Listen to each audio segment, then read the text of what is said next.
Should I take this one? No, don't. There's a chair here, and there's a chair there, but it's facing the wrong direction.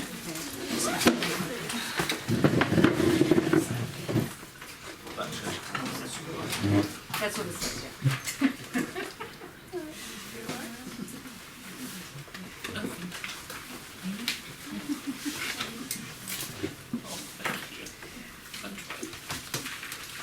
Almost ready. Before we begin, to the beginning, oh, hello, Wendy. Does everybody who needs this, does everybody have their student card? Even if you're not yet enrolled, you are a CFAR researcher, so you're technically able to have this. Hello, good to see you. You have a chair, Stuart. This one here, yeah. And by the way, I was forced to get that lovely chair outside. So if you want to drag that in, which... That's not a small chair. Yeah, I know. But it's the comfy chair. Does it fit in? Okay. That's right. Like straight footage. Just take me. Just pass it along if you don't need it. Thank you. Claire, do you have a place to sit? Okay, great. So Thank you.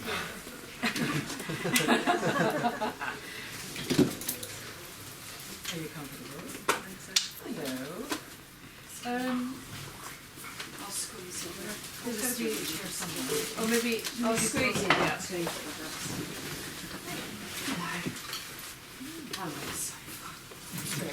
Now look at the three of you on the sofa. I'll start drinking. You must, pin each other. Okay, I think we're almost ready to begin. Yeah, Mr. Rogers coming in. I think we can just chug it most of the way. Thanks. You're going to be able to see over there. The chair looks very low there, Claire. Is that all right for you, that chair? Yeah, I can see you. Okay, good. Can you see everybody else? Okay. Welcome. It's a good group. Not everybody who's here will be here every week, because I know that you're going to be doing tutorials, or you can be here every week? I'm teaching for 2 sessions now. Oh, okay. No quiz, so I will miss next week. Oh, maybe that's why Henry can't come this week. No, but he said he'd come back in 5 minutes. Okay. Yeah. Anyway, he will get here. The Pro-Vice Chancellor for Research was going to be here, but he had some sort of emergency meeting that came up, so he can't be here today, but he will be here hopefully next week. So what I want to do is, first of all, welcome everybody. It's a very intense group for all of you know this.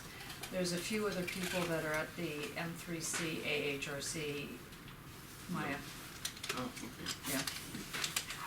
You have one person, and a couple that were from that group that are not here that will be here.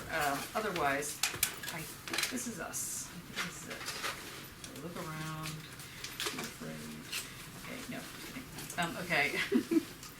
So what I'd like to do today is get everything sort of established. Get established what we're going to do for the next couple of weeks.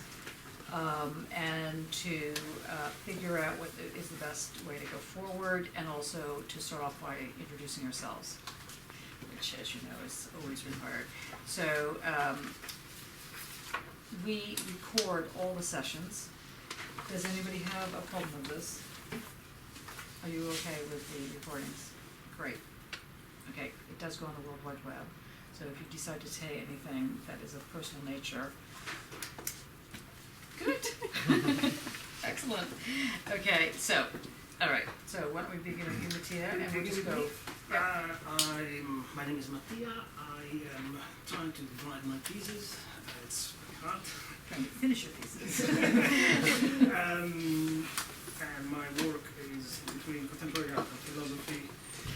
I am using some concepts from the theory that comes from the scientific field, called complexity theory, to address some shortcomings of aesthetic thinking, and in that way we reconfigure entirely what the logical sense is. Can you say what your title is? The title is Finitude, Openness, Dimensionality, Aesthetic After Complexity. And who are your main locators in that? But there are a number of interlocutors.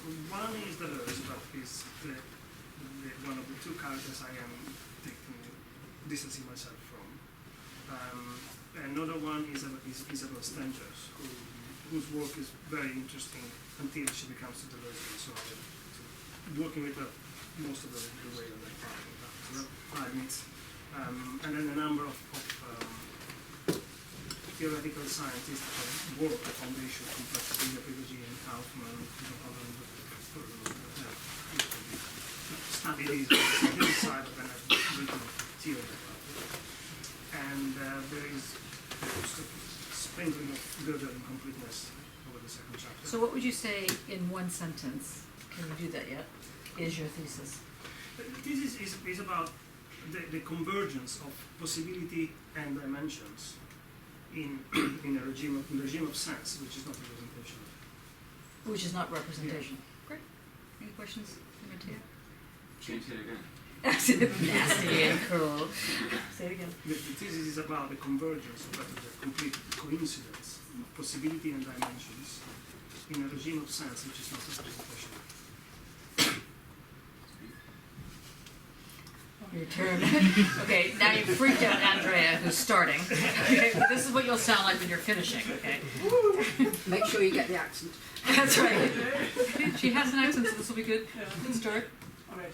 My name is Andrea, and I am interested actually in the material performance of non-objects and And- concepts. Okay. And where are you from, and how'd you get here, and all the rest of that? All right.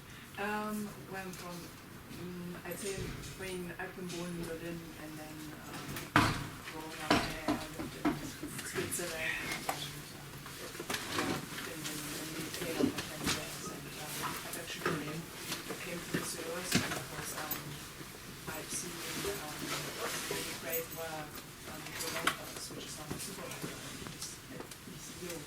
And when I heard about, or came close to the idea of actually also starting my PhD and got in touch, and yeah, worked from there, came here, had a meeting, mind-blowing meeting of an hour, and yeah, since then I'm actually working on my proposal for almost a year now, and it's been great. Good. So Okay, well, welcome. That's good. Any questions for Andrea? Good. Hi, my name's Simon Fleury. I'm, by work, I'm a conservator, senior conservator at the Victoria and Albert Museum. I've been there for quite a long time, and I'm here because I'm very curious about what makes the museum hold together. I'm very interested I'm very curious about what you guys might be talking about and doing here.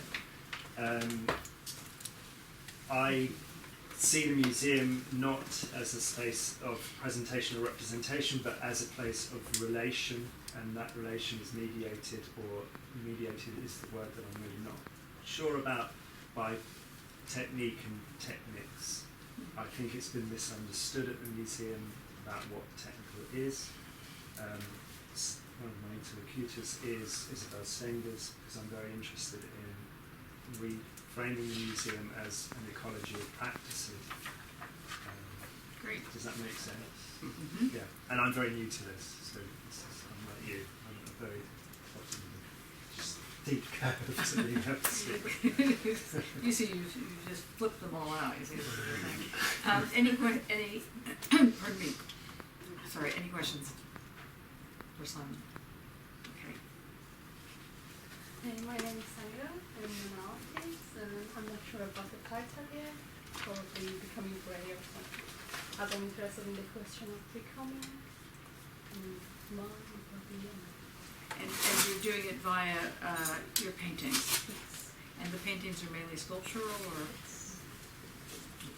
Good. Thank you. Any questions for Samira? That was very brief, Samira. We're going to have to work on that, but it wasn't bad. Any questions for Samira? What does it mean, sculpture painting? Acrylic painting. Yes. You're not dissimilar. You just haven't seen her work yet. Oh yeah, no, I saw some pictures of her work. Oh, right, okay. I just wanted to know what sculpture painting is, just because I heard this term. Det var multidimensional och basically Good. Okay, Barnaby. I'm Barnaby. My concerns are art practice after hours, or what consciousness does when it's not working.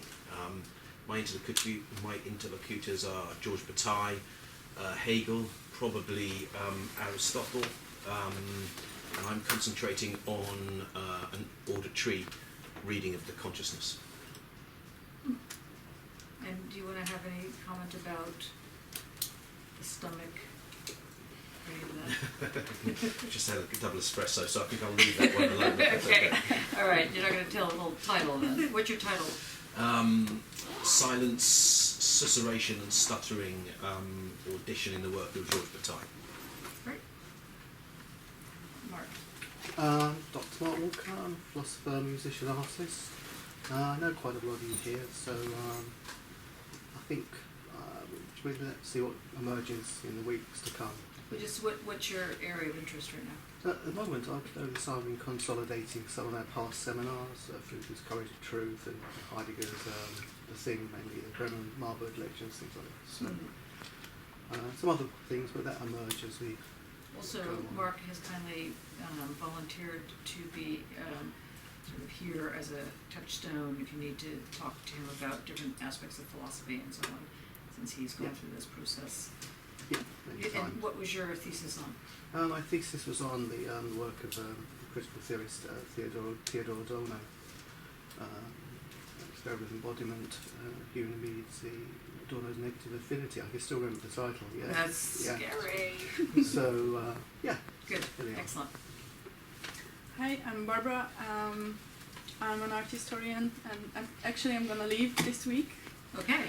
because sorry, I arrived in Birmingham in January with an Erasmus program, and this is finishing at the end of this month actually. And But you're I coming started back. I started my PhD in Vienna. Originally, I'm from Hungary, and I'm in a process of transferring my studies to Birmingham School of Art. So hopefully that's going to happen, and I'm going to come back in January, February. Good. Excellent. Stuart, just starting the second year of the M3C PhD. Art speak. Yeah, there's a bit of stigma. You can't quite say it. I've just changed the title. And you haven't filled out a form in triplicate yet. No, I just realised that afterwards. I'm going to change it back. I've changed it to running with intensity. You're going to cringe now, Mattia, because it does sound very delusion. Machinic exertions in the hashtag British landscape. My God. So Okay. I'm That's actually good. I think it is too delusion though. So I can foresee there's a point where I will. Becoming to lose, I think is. No, well, no, the opposite. I'll have to do some unbecoming. So can you tell people what it's sort of about? Did you bring any of your maps? No. No. I thought you might ask that. No. It's really at one level it's an attack on the picturesque approach to landscape, the framing of landscape, the landscape as something that you look at, and I'm also trying to break down binaries of culture, nature. So just a few small things, by the way, that I think are problematic in how we relate to landscape. Landscape is obviously, in one way, a very culturally freighted term, but I've actually kept with the word landscape because of the work of an anthropologist called Tim Ingold, who traces the etymology of landscape to shaping rather than looking. So it's land shaping, which seems to make much more sense for me, and sort of shakes off that cultural sort of baggage. And how are your blogs going? So, I mean, I find them very interesting, but people should know that you have them, or are they semi-private? I've got it's a WordPress blog. It's the original title of the was Romancing the British Landscape, So I think that's the type. Romancing the British Landscape. Landscape.wordpress.com. I think is the blog, and I kind of put. I go for walks, go for runs. So I kind of put very simple responses to those on there. I put up just thoughts that occur to me. So that, yeah, my working sort of evolves. Just Yeah, I think it's worth asking you to say a little bit about that, because I think it's worth people to take a look at that, to see the way in which a very different intersection of practice, we want to emphasize practice-led. Well, that's another thing. Yeah, I sort of have problems with it because I think I just throw it all together. So I'm kind of like, well, practice and it's like, well, how are they not together? Yeah, how so are they not together? Yeah. So I struggle with that sort of when people try and pin it down. It's like, well, it's just what you do, isn't it? It's and it is sort of. We'll help you by the time you get to the Bible. Yeah, well, yeah, obviously that's a It's just a translate into something that sounds like you're. I do very badly in having to speak. No, that's right. You're doing all right. That's good. And also, Stuart is the one that designed the Windows project that you see when you come into the building. And in case people don't know this, it is now official Birmingham School of Art, and the Windows project helped with that. Oh, good. Yeah, so it's very good. Okay, Ed. So I'm Ed, and I'm a part-time student doing a PhD. I just finished 1 year of in the order of 6 or 7, so I shall be looking around for some time to come. The title of my PhD is Aesthetic Acts, Live Music Production as a Curatorial Praxis. I'm interested in theories of mediation, particularly as they relate to questions of the birth and death of the author and the birth and death of an audience. The birth and death of an audience, I like that. Good. Any questions for the whole row back there, which I forgot to ask? No? All good? Nick? It's Lee Hewitt. I'm just started the PhD as of last week, right? I'm doing it part-time, practice-led. I also work on the fine art course a couple of days a week. The title's morphing a little bit, I think. I'm still working on it. Can't quite pin it down, but essentially it's to do with the kind of stickiness or the stickiness nature of matter and how that kind of morphs or changes from an initial state into something. So it's all about that kind of the correspondence between all those different processes and how we can kind of map them. I guess it's really what it's coming down. So you're actually an artist in your spare time. Yeah, well, I'm trying to do lots. I've got lots of hats and not enough heads. That's funny. And design, he's the designer for the thesis, and that's the journal there. That's true. Yes, I will say that. That's right. Good. Thank you. I'm Claire Walton. And my work is exploring hidden voices of, I was doing around women living with HIV and looking at the power structures that are used within the shadow, where people use to withdraw into the shadow as a technique of survival. Again, it's sort of in the process of should it be so gender specific and so condition specific is something I need to look at, because I'm quite interested in that area of anyone who's really disenfranchised and needs a voice. And who would you say are your main interlocutors? Your main people that you're sort of working with? Not supervisors, but I mean the theorists or the practitioners, or both? The theory practitioners. The theorist practitioners. That's a new word. I've been reading around power structures of Foucault, and I've been looking at people like Cindy Sherman, Patton. Yeah. And but also looking more widely about why people feel the need to go into a hidden voice. Yeah. Looking at the sort of roots of Alice Miller's roots of child rearing and in that area as well as establishment. And don't you also work with conserving? Yeah, I have been since 1979. Yeah, I thought I'd just throw it in. My profession is conservator, and I actually did train as a V&A, under the V&A RCA MA conservation program. And what specialism? It was paper conservation, but it was at the theatre collection for the Theatre Museum. The theatre as it was in Covent Garden before it moved to. It's a great loss when they closed that course. Yeah. So, And my tutor on that died. He died, or she died? She died. Meryl Huxley. Meryl Huxley. Yeah, Meryl was a good close colleague. I'm based in paper Oh, are you? conservation. So I may have seen you there. Yeah, There you go. hiding. That's right. somewhere.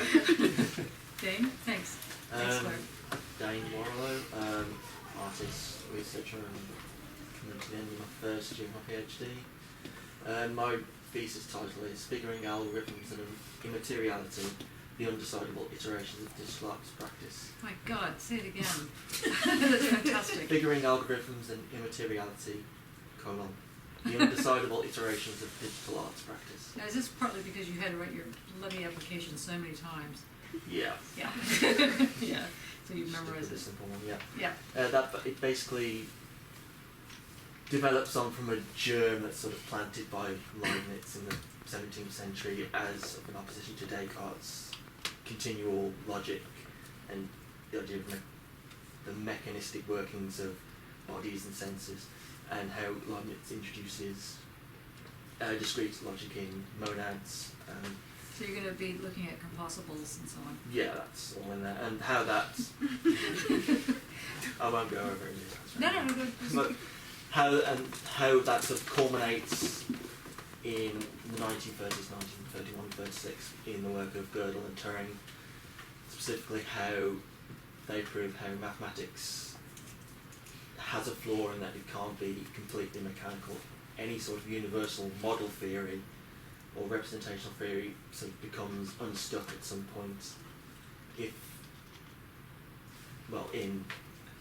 you use numbers to talk about themselves. So Wittgenstein would have the same argument, like Yeah, the fundamental mathematics. He's in the same. That same club. Yeah. And 30 years later, art sort of catches up with art and technology, expedition art technology by Maurice Tuckman, Jack Burns technology, experimental art technology, and So how does that emanate with your work, your actual pieces that you're doing? Well, my work is in specifically digital art, looking at how digital art is more than it can't be reduced to informatics, simulation, or representation of numbers. One of the things I'm working on at the moment, which You just happen to have. I just Well have done. I'm an artist, is something I've called I call it the monadography. That's sort of a play on line, it's very cool. It translates from monad, Pythagorean's term monad being units, and graphy being writing, so it's a kind of a unit writing. So I'm looking at how to basically write units, write things, how to build things together, how to build compossible Do you Can you get show the people in the back as well? do you get the monad to be point for a solid absolute? It's not solid, but it's... And it can't be a point. Why would it be a point?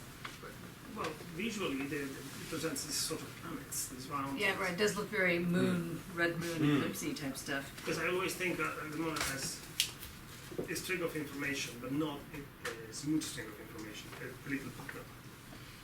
That's what, to me, is rich and like. That's why I'm developing these sort of units as written things, as codes, or as bumpy surfaces, or textures, or different things that sort of relates to one another as it's being sort of built up. Right. You're also the CFAR Research assistant. research assistant. And I work with Article Press Yes. and everything. That's right. So, yes. And it's a thesis and so on. In fact, what's the new call for paper? Math and Flash. Math and Flash. For artwork, Although you papers. changed it to Moth and Flash or something. Or no, Mush and Flash. Myth and Flash. And then we also have Meth and Flash. For the we've had so there's a lot of other titles that people have been throwing around, but technically it's Math and Flash. But in reality it's Meth and Flash and Mush and Moth and Fish. Moth and Fish is one of them. Okay, obviously it needs a break. Okay, thank you, Jane. Okay, Chris. My name's Chris, I'm a post-doctoral researcher and practicing artist.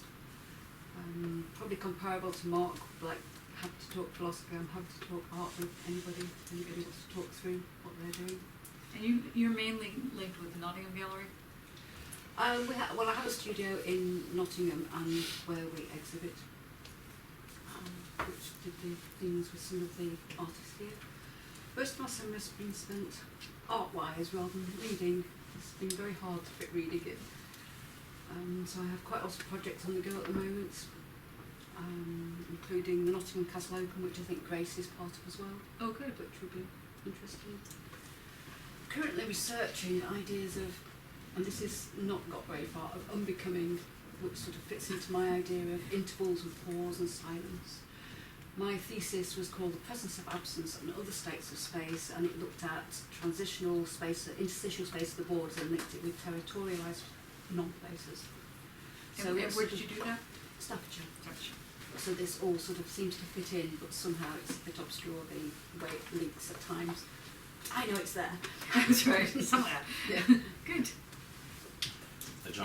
Any questions for anybody so far before John jumps in? Okay. Jamu, I'm a photographer and I'm archive curator. I'm an activist around Black LGBT queer issues. I'm just completed my MA here at BCU, and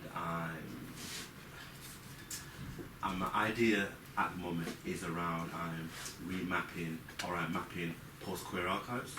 So I'm interested in kind of how you could rethink archives outside of identity and representation and signification. That's the kind of space I kind of want to kind of explore. So you've really moved from, I mean, you're fairly well known internationally with your actual photographs.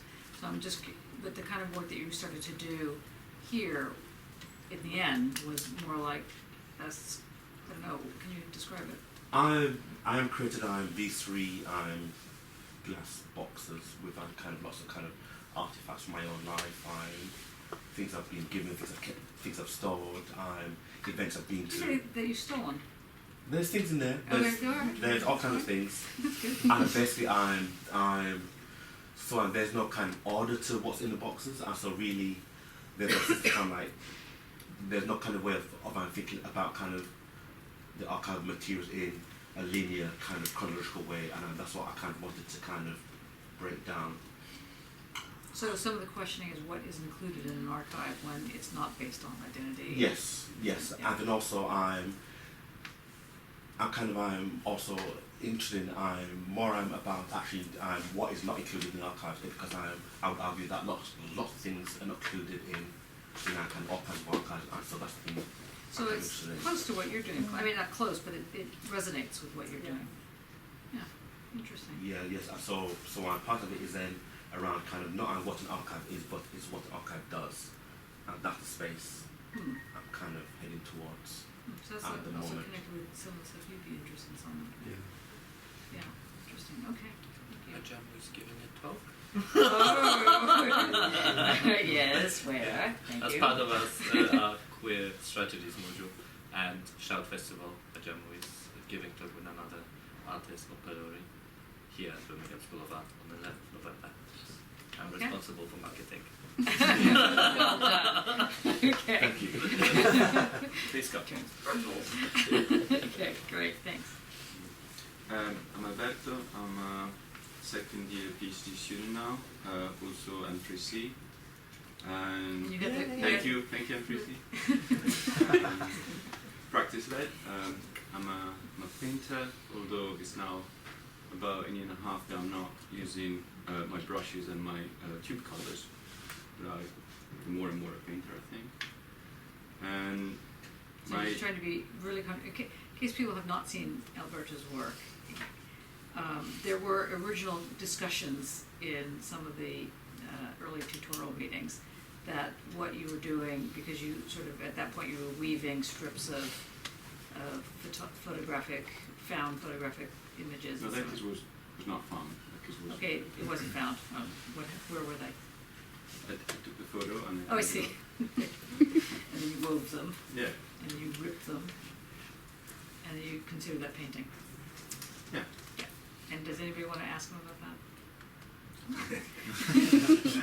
So so my See, he's got that thing. Nobody can cross the way. no, I mean next time. Okay. I can't say everything. Yeah, and who's your main interlocutors? Johnny Golding. That is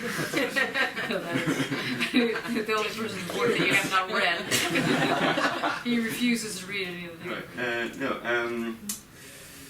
Main interlocutors: Lyotard, Merleau-Ponty, Heidegger, Gernot Böhm.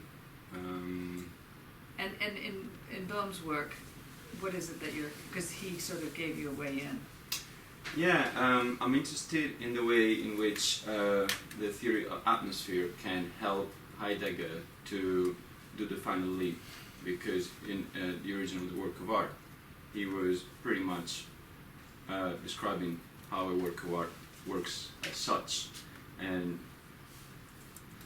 that's really convincing to me. It's just that in some moments it gets back to thinking that what is not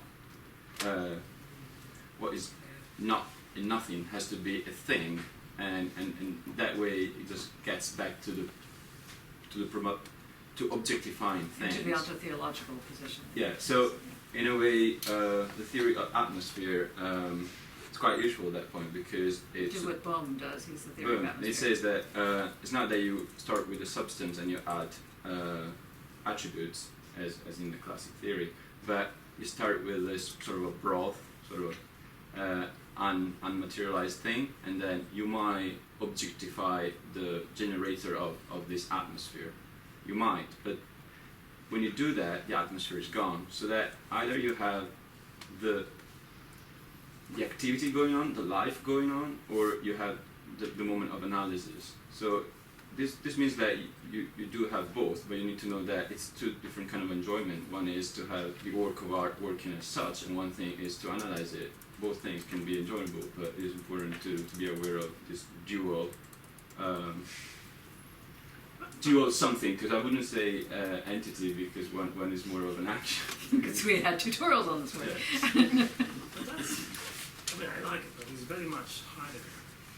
Yeah, well, it is just saying Heidegger, but you were totally right, apart from the fact that you were getting a bit wrong, because eventually he was talking about the edge, so he was trying to make it almost dialectic, and whereas if you just stick with these other way of thinking the things, like basically on atmosphere, it just feels simpler to me, like more straightforward. You don't need to deal with this liminal issue of the edge. So don't feel bad, Sally, when you get to your liminal project. Okay, go on.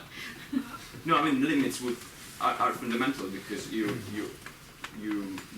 in my case, because I'm a painter, I really need to have this idea that I'm relating with something that has a limit, so that I can relax myself.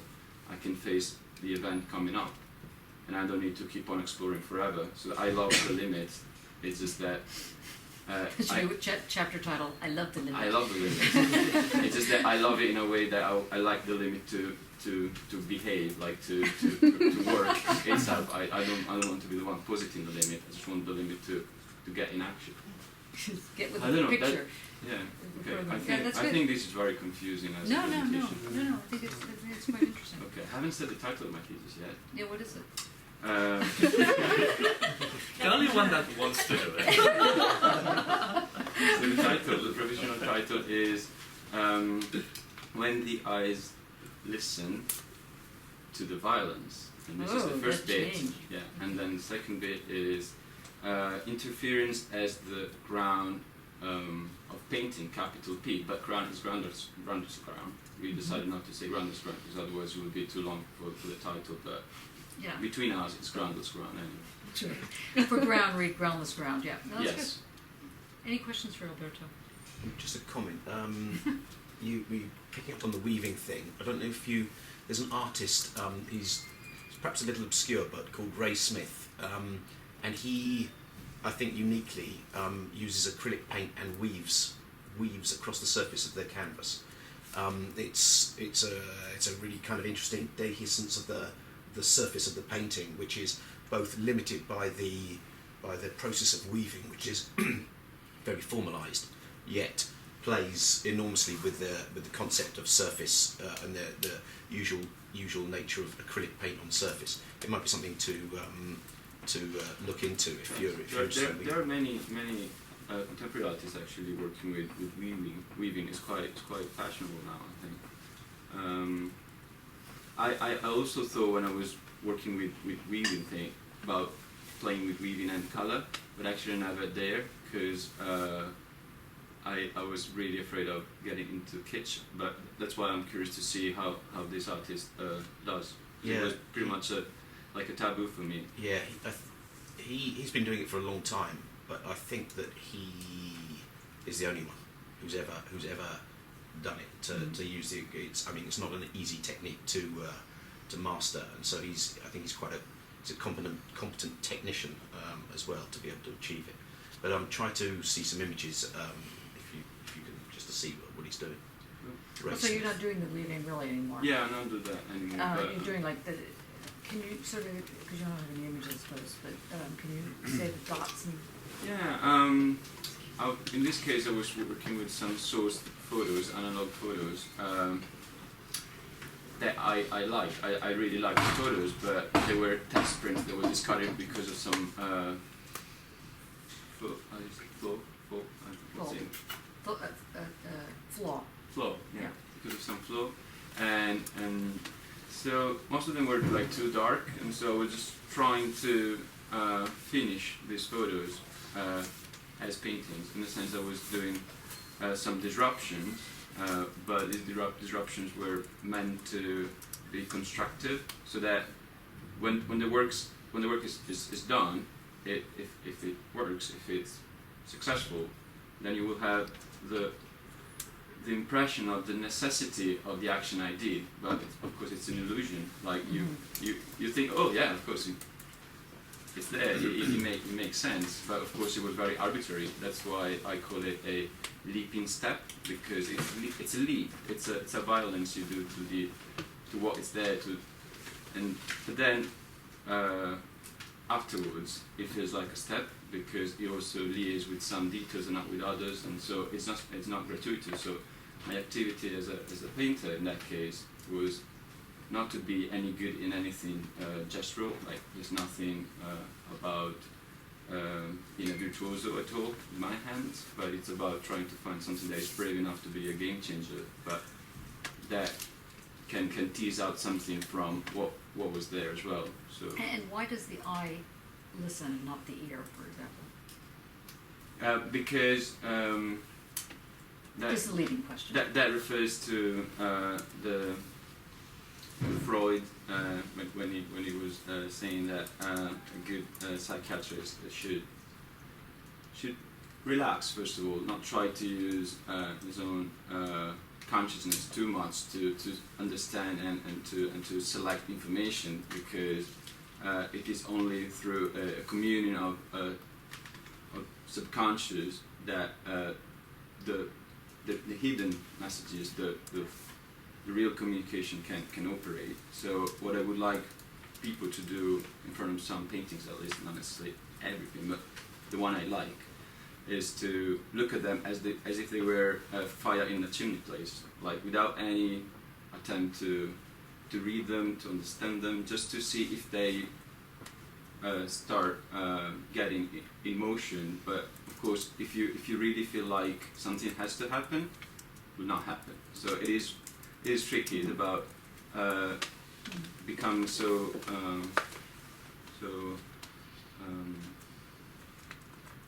familiar with an artwork that you don't feel like you need to understand anything, that you need to be at the level of the artwork to understand it. So that's why it's a listening. It's just an encountering someone as if you were your good friend at the hospital, in that sense. So that's why I would like to know what you think about art galleries as well, because I can see like Victoria and Albert Museum is just one of my favorite ones.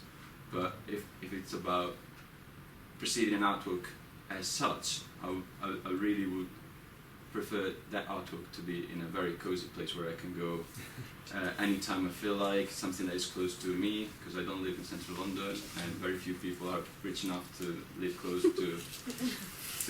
It's very true. Yeah. Yeah. Okay, Lauren. Yes, hi, I'm Lauren.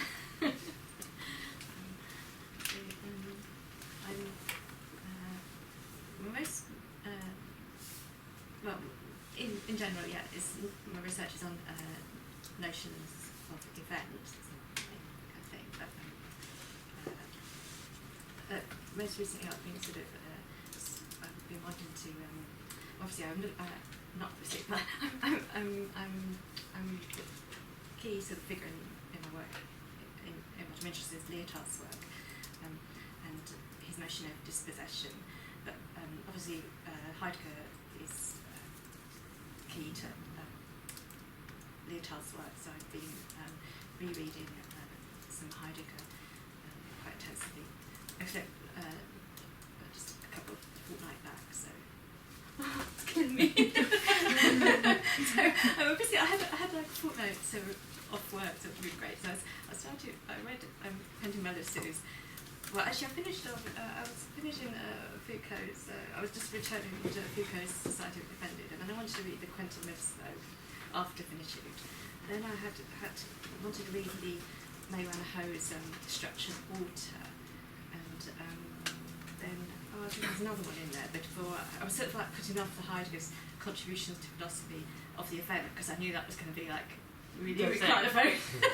So opening this book, I was like, I'll just read this one first. But anyway, so finally got to that, and I hadn't realised he'd got this notion. He calls he refers a lot to this. He's always sort of repeats terms in his way of writing, but he refers to the basic disposition quite a lot in his first chapter. It was the first 70 pages I said was really concentrated on, and from Lyotard's sort of notion of dispossession, I've sort of been thinking about practices of disposure.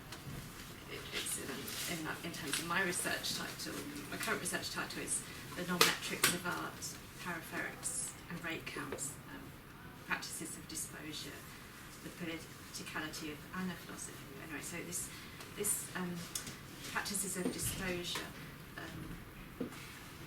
this notion is quite important to me at the moment, and that sort of, and how like if you think about the basic disposition, or just the word disposition, how it brings up spatial and temporal, spatial temporality. So we're not into sort of the quantum delocalized yet with that notion. Whereas if you contrast with like Lyotard and what he does with the monery and the assassination of experience in painting by in that move with time there, and how that links to this different notion of time and dispossession, obviously Gold in your work in the assassination of time. I'm interested in this how this relates to what you could call practices of disposure, and I'm interested in this in relation to well, I've also been sort of reading the Stengers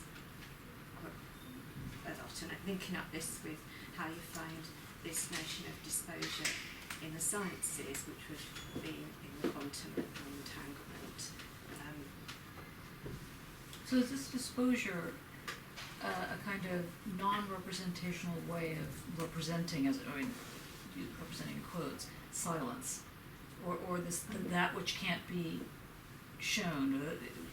I'm not sure I get across this disposure. Heidegger, he's like talking about this silence, but I don't think it has to be silence. I know that might be a poor understanding of Heidegger to say like that, but it's like silence is sort of too much of negation instead of affirmation.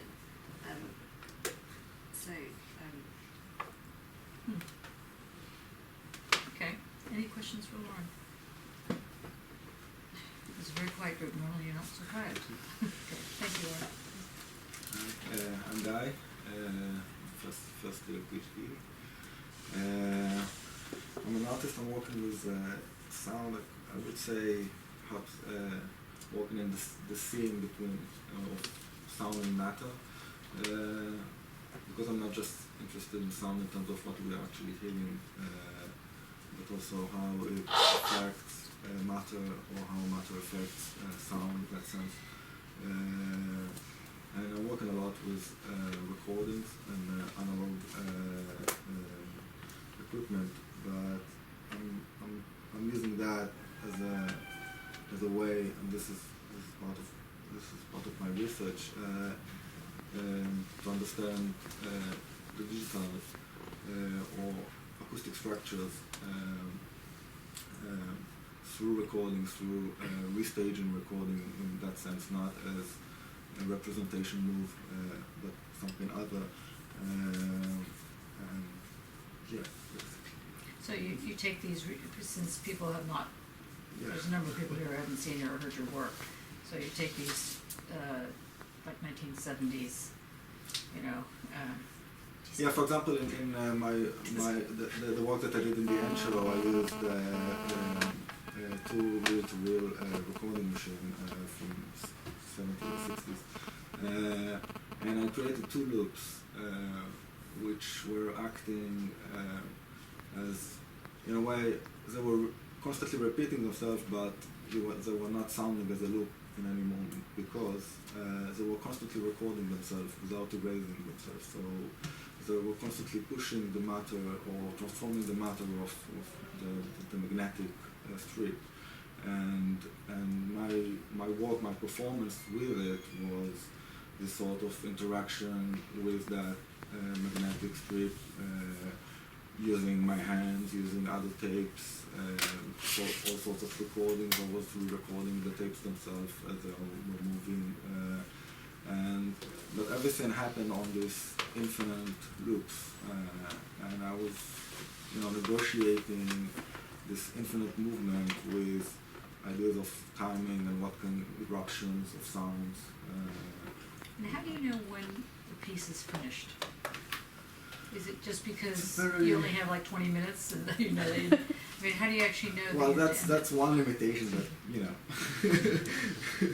needs to be worked out always. I mean, I think to me that's like the elephant in the room kind of thing. Like, what does put that limit on the? Or maybe you shouldn't have one. No, I guess if you have always a limit of time, so that creates a sort of frame. But I guess in this frame, that will be the actual ending. But it's a different form of time. It's not just the chronological; it's the aeon as well. I'm just saying that in general there was this kind of frame which is very rigid. But in terms of as a performer, when I'm actually doing it, so I feel there are like phases of intensity, and that once I reach that, there is a moment of, I guess, a sort of feeling of evaporation, and that will be an end. But I can choose not to end in the same thing. I can choose to continue. So that will be. At a certain point it will be an end, and at a certain point it will be not for another move. Is it like improv? In the sense that there are improvisers tend to have either a 20-minute cycle or a 50-minute cycle, and without the minute clock, there's just kind of it's not precise, but it's the sense of where people are going to be in a room, in a space, where the energy is going to be. There's a 20-minute cycle of energy, and there's a kind of 55-minute cycle of energy. I mean, there are those who will go on for hours and hours and hours, but it's generally within that kind of paradigm, and it's as much dependent on the energy within the room and the space within the room as to exactly how that feels. But the closure, for good improvisers, it will feel like closure when it comes to the end, not simply time's up, last orders of the bar, I'm stopping now. You two have the same supervisors. We do. So it's slightly reversed. Nick is your first, I'm second, and I'm your first and second. But it also brings in the question of the human intervention, the notion of agency. Atmosphere comes into this as an agent, as it were, like as a player. Virtuosity. Virtuosity. You were saying as well, which is interesting. You've got the resonant frequencies as well when you're doing the loop, which is you're recording the material switches from the magnetic tape to the room itself. You're capturing that. There's you must know I'm sitting in a room. Sitting in a room. Yeah. Well, other people might not know it. Do you want to finish the title? What's it called? It's called I'm Sitting in a Room, but I can't remember the artist. It's It's Alvin Lucier. Alvin Lucier. And it's and to describe it, if people haven't heard it, it's a simple recording of somebody who is sitting in a room and says that sentence, and then the recording loops around and records itself, and the resonant frequencies of the voice in any particular dynamic space are emphasized, and because the recording is not erasing itself but is being layered on top of itself, those resonance frequencies become more and more pronounced. So after a very short number of repetitions, the articulation of the sentence is completely obliterated, and the frequencies which represent the wavelengths in the shape of the room are emphasized, so they become loud kind of tonal effigies, if you like, and the room completely subsumes the subject sitting in the chair who's initiated the sentence. It's from 1968. It's the 1960s. There's a little in-joke in it as well, that as much as Lucia had a lisp, and there are a number of S's or sibilants within the text. It's not just the one sentence, it's a small paragraph. And the S in particular begins to degrade very quickly once it's presented out in the room and re-recorded back in the space. And it's interesting, there's a loop that is exactly what a chaotic fugue is.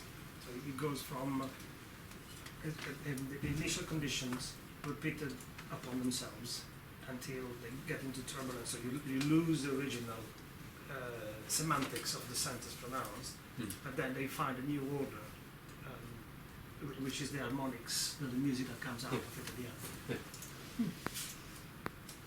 Hofstadter. Good. Well done. Okay. Fugue. Douglas Hofstadter. Oh, Hi, my name's Tony, and I am just embarking on my PhD, and I'm a jewellery silversmith, but would describe myself as an artist rather than a craftsperson at this point in my life. And I started off, I think where I've ended up at this point is I am interested in this, the impact of losing the sense of not I. So a very basic sense of self requires the sense of the other, and how that disrupts and creates grief, how the phenomena of grief come out. So it's linked to the loss of, it's linked to a notion of loss, the loss of the not I. Yeah. Or is it the loss of the I? Well, both. Okay. Because that's the proposition. Is this so how it disrupts and how we then use non-verbal languages, and in this my case objects, to negotiate that loss, to kind of then either to reconstruct. Would you say that the object becomes like an urn that sits on a chimney breast? That I don't know yet. And this is that's what it somehow brought to my mind, but gosh. But that's a really, you don't want to be inside my mind. that's a really traditional kind of thing. So that's where I'm kind of coming, you know, I've been reading a bit of Husserl, as you will recognise, and I like the simplicity of that at the moment for what I'm doing, and trying to find, for anyone that's had my experience of a bereavement was that there was this whole terrain that was unspeakable, that you can't describe, that nobody asks you about. And I'm interested in that terrain really, and what's happening with people there, and then how they're using objects and working. You might want to take a look at Lyotard's book called Heidegger and the Jews, and the Jews are with a small j, where he gets into the question of Shoah and the inability to say something, what it is to be involved with an entire death scenario that isn't able to be spoken about ever, even when one tries to speak about it. So he develops this whole argument. Oh, is it Lyotard that writes that? Or is it Le Coulevard? Yes, it's Lyotard. Other interlocutors, who are your people? Well, at the moment, because I'm being a bit of a magpie, to say the least, and I'm really interested in the whole kind of debate that's going on about continuing bonds at the moment. Your classic 5 stages or other kind of separation stuff that happens, and it's coming to come to terms with a loss. So I'm exploring authors around, and within the field of psychology at the moment, because they have a massive impact on what we believe culturally about what should be happening to us when we're grieving. So David Prithik might be good for you. David Prithik. No, Prithik. As a, he does little supervisions. I mean, you're with Javon, right? no, I'm with Anne Boltwood. Oh, you're in it. Anyway, Prithik might be good for you for the second. If you don't have- He's based here. He's based here now, yeah. So that's another thing, he's based Well, here. I'm working. I mean, I've done the PhD cert now. I'm setting my exams. But you might want to to just talk chat to with him because he's into that whole. He's that a whole lovely thing. guy. And he's really lovely. guy. Yeah, he's lovely. Yeah, he's really great. Yeah. Hello. Well, thanks. Let's start over here. Any questions? Do we have any questions for the team on this side? No. Okay. Tony, my questions for Tony. Thank you, Tony. So, yeah. My name's Sally Bailey. I'm an oil painter. I've been a full-time artist now for about 6 or 7 years. I'm deferring to start my PhD to February, hopefully. Working title, which I've already gone off, but the working title of my PhD that has been accepted is whole, as in the whole and the whole. It's an alchemical investigation as to the function and potentiality of the liminal space in contemporary painting. And why have you gone off that title? Hmm? Why have you gone off with it? This idea of liminal has become very problematic. So you've done Alberto, you've what got I your meant awesome by thing. what I meant by this liminal space was this. I think perhaps to call it a charged gap is possibly better, Yeah, definitely. in terms of what I'm trying to investigate. I mean, the liminal has been done to death. Yeah. But what I'm trying to do, working within that word count though for the funding things was No, I hear you. It was just a nightmare. You know what you want to say, and then that's what you can say. Yeah. But basically, I'm trying to identify and articulate a transubstantive moment that I believe occurs within the process of painting, where the actual activity of painting becomes the object of painting. And that's what drives me to paint. So I think that's what I'm trying to investigate. You're small and the little P painting and the big P painting, isn't that dealing with that question? Yeah, but mostly from a viewer perspective. But yeah, it is like the big P is an artwork that is something you can face. The small P is for something that is traditionally recognized as a painting, but that could be so horrible that would challenge anybody to have a proper encounter with it because it's just too lame. But what do you really think about it? Okay, Sally, go on. So who are your main interlocutors? The whole idea of this kind of came out of reading some books by a chap called James Elkins, who was involved with logic and all that. His work on logic in space. Yeah, and he also, there's one particular book he wrote, I can't remember if it's What is Painting or What Painting Is, because there's 2 books with those titles, but one's his and one isn't. And he a lot of that book is written around the idea that of alchemy in relation to oil painting in terms of making pigments, and that's sort of kind of taking it further on in terms of the process of painting. I've been reading around loosely ideas, Lacan, looking at that kind of gap between absence and desire, looking at Jung, Derrida. Thank you. Hello, I'm Gay. I'm an artist, which I've actually forgotten about, but I've just remembered. Because I work as well, I study part-time, and you work as a technician, so it's beaten down. But yeah. Some of you know about that, some of you don't. But I'm actually studying part-time PhD. I'm just coming to the end of my first year. My title that I've been working with, which again I've gone off at the moment, but is Gay Place a Quiet Piece of Work in Progress, examining... I've just had to write it down so I can remember.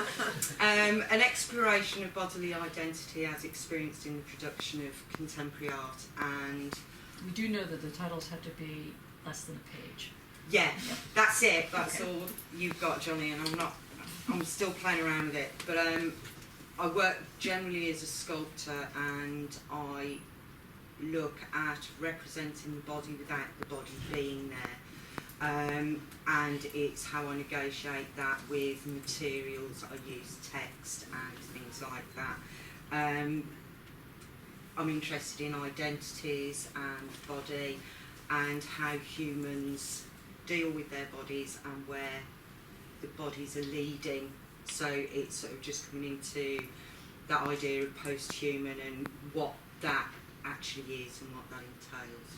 So the other thing is, for those people that don't know gay, when she says I'm gay, she means that's her name. Okay, so you need to know that. Gay, Yeah, her that's name is Gay it's Place. So if you sort put of in a the title, play on things. I was gay, then I wasn't, and now I am again. And it's almost a bit of reclaiming my gay back. It's reclaiming my gay back. I changed my name for reasons that when I was younger it was quite difficult growing up with the name gay, as some of you can imagine. But then I got a bit more grown up and I thought, no, I'm having that back. So it's about reclaiming that as well, and that does come into my practice as well as part of it. so the whole question of naming, Yes, and identity is and important where to that this. comes from is quite important to the project. There is a book, Insult, Making the Gay Self, which It's called deals Insult. Yeah. Making the Gay Self, but it deals with the notion of how naming affects identity and how identity becomes through that, through, of course, LGBT queer studies.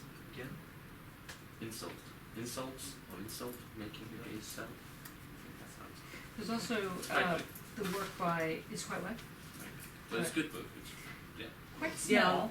Is Oh, that's good. Has it got any Takes us pictures? forward. Wait till you hear who it's by, then you might want to think by Derrida. Okay, so go to the big book. Okay. No, it's by Derrida on naming. Yeah. And it gets to the question of, and then there's also something by Leotard on signature law event. And he basically argues that one's, I mean, longer argument, but the argument basically says that one's name is the signature. And so the way in which a signature becomes not copyable. So Warhol, for example, you know, his signature wasn't literally the Warhol signature, but I mean the doublings, that became a signature. And so that anybody else in the world who does that repetition, it's Warhol. Yeah. Or a derivative of Warhol, or same thing with Cindy Sherman with the stills and so on. There's sometimes you can make something that becomes so much your signature that that's the key. And you know, there's a lot of artists that have been working with the question of whether or not they actually sign their work. And often I think the answer becomes, well, does the work have its own signature? Because if it doesn't, you might want to sign it. It's almost as if my name is part of the work sometimes. It Yeah. is gay. I just vouch for that text. So sorry to interrupt. I thought signature law event. I thought sounded so dry that it was a kind of off-site of the legal society. But I actually tracked it down, and it is excellent. Thank you, Brandy. Hard to Shocking, find. Hard to find, but excellent.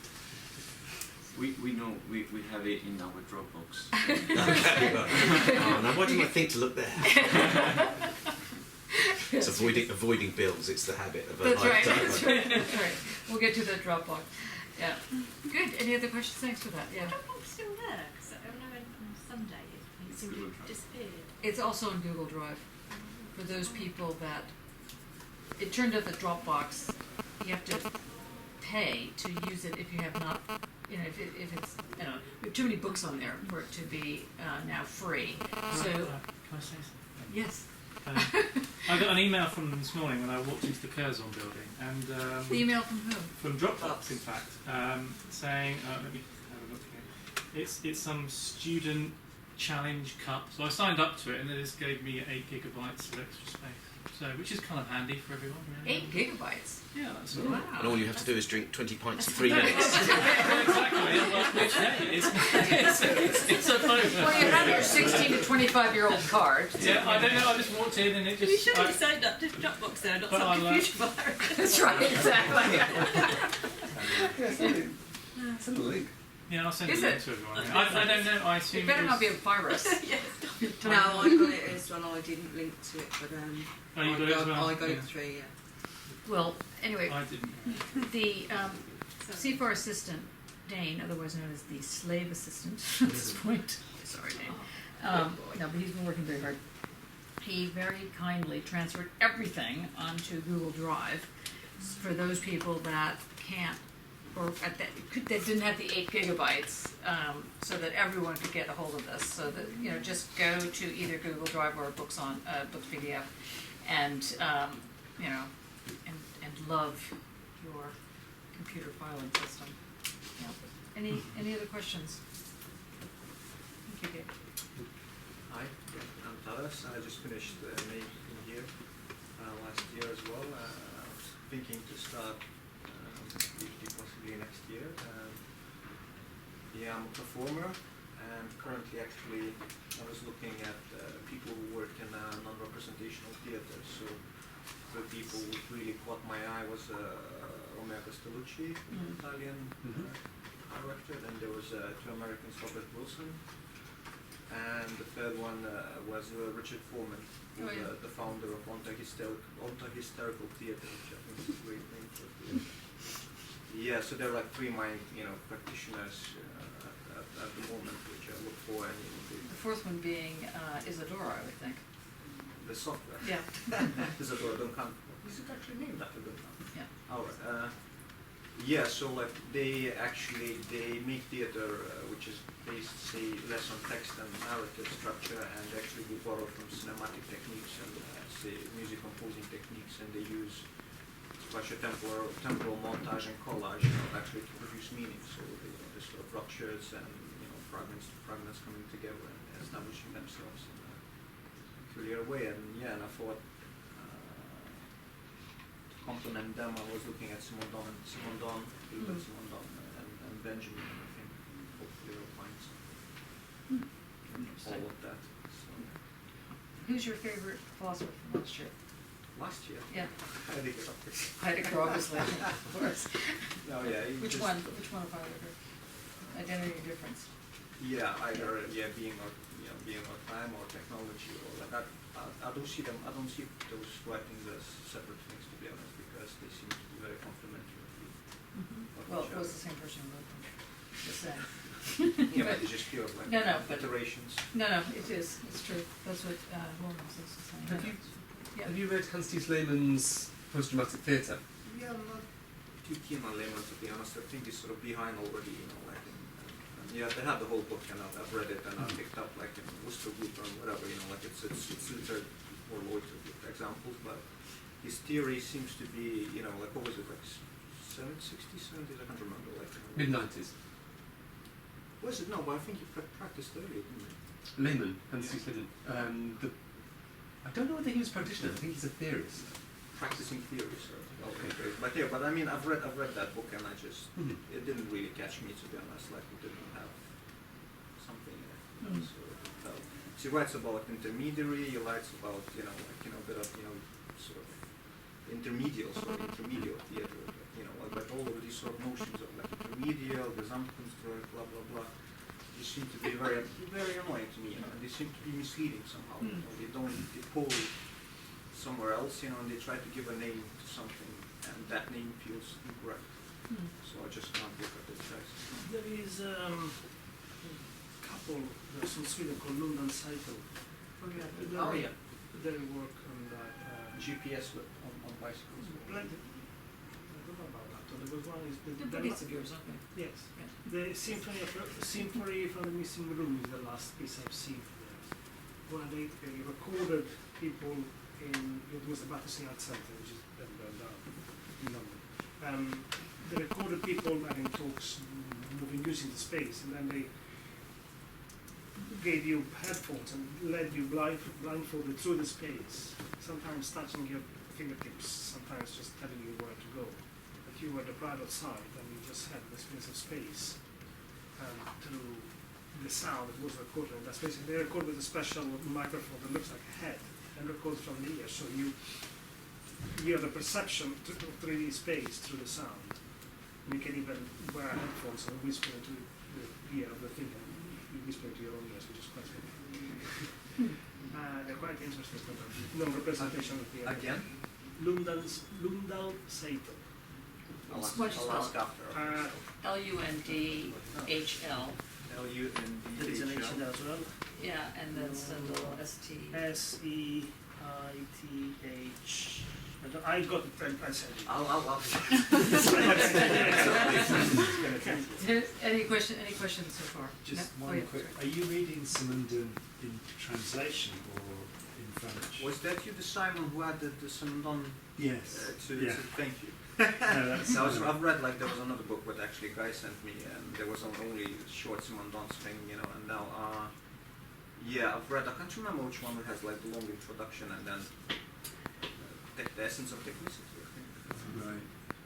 It's So, just like, Why is it really radically different? It's like well, the it isn't in translation. English. The whole the MEOT, the different modes of existence of technical objects, and only half of it. I put up half of it, which has been translated, but there's still the missing other half.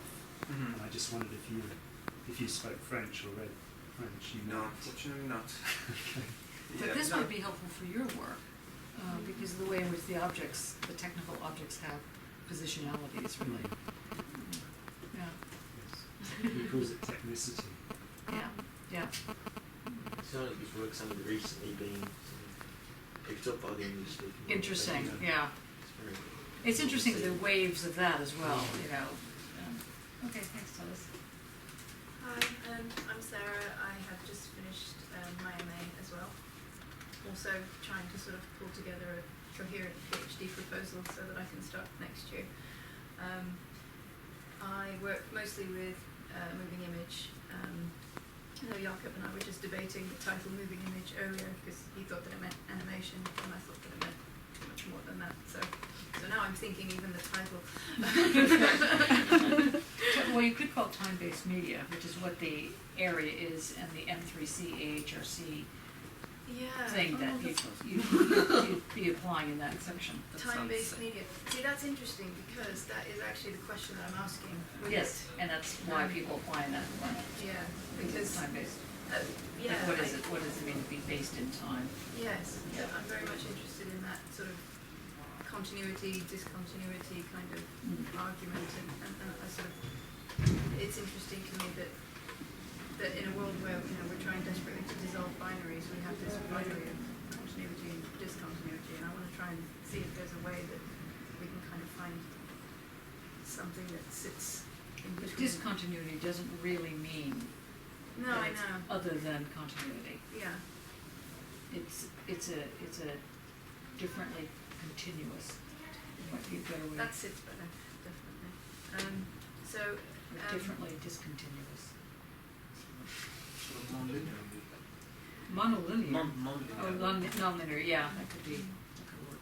But I mean, I'm trying to sort of keep it as practice led as possible, and so I've been working with film loops, and it's sort of similar questions to what Guy's looking at, I suppose.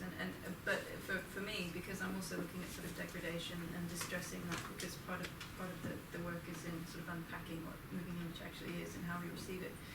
So for me, if I'm working with film loops, then it's an easy thing. I end when the loop breaks, or I patch it and carry on, sort of depending on how the performance feels at the time. That's one aspect of my practice. Another is actually sort of trying to kind of pull together the analog and the digital in a way that sort of support each other rather than fight with each other. I guess my interlocutors have been Heidegger, Lyotard, Whitehead, a little bit of Stengers. I want to get more into Stengers, but I'm not entirely sure how just yet. And obviously obviously experimental cinema, that whole sort of genre. And I'm also looking at glitch as well, and thinking sort of how the digital surface then could be manipulated in ways that we sort of don't expect, and also then questions around how machinery actually handles that, in that, you know, we're not making those decisions in a way that the machinery is making that decision. We have some control, but not all of it. I'm also kind of a general dog's body around at the moment, so I've been picking up various tasks, one of which in fact is doing this Live and Loud event tomorrow.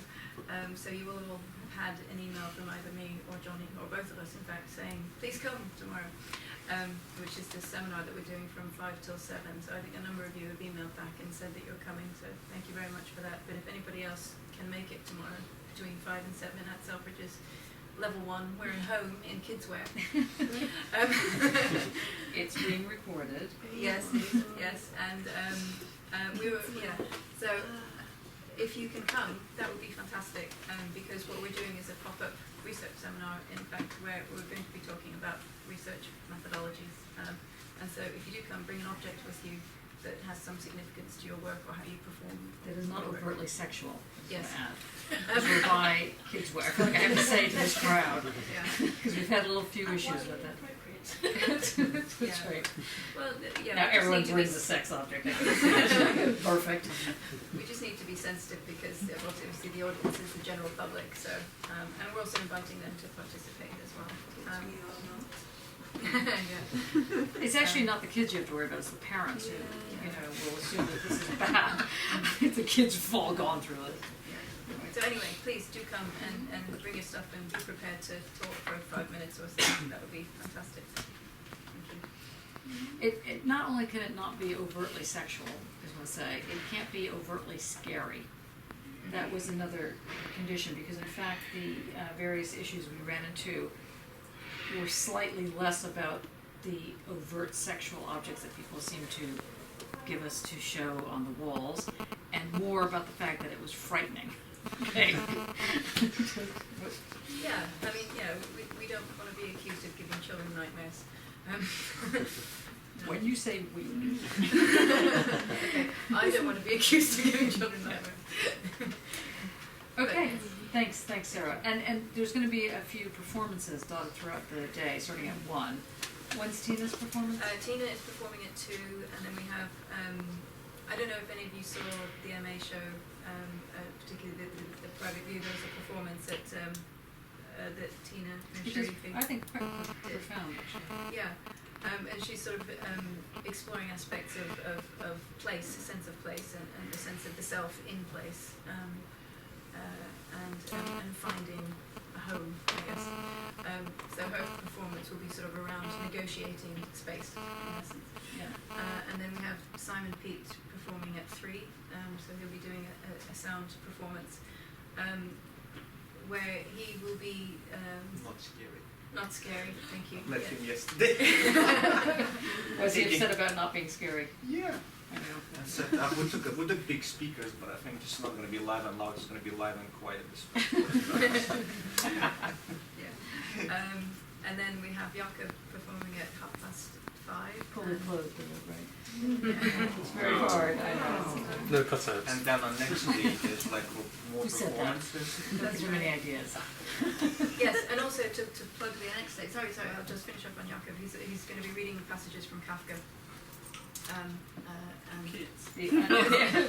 No. He woke up as Georgia Sampson. He woke up and he was a bug.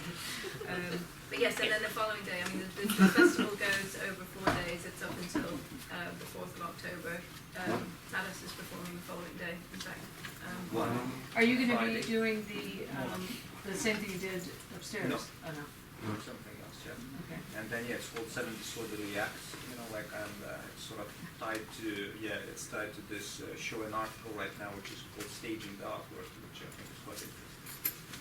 I'm honest, I mean, we did have an interesting question because, we agreed to do a pop-up CFAR, and that was all very exciting in Selfridges, which I think is what a wonderful opportunity.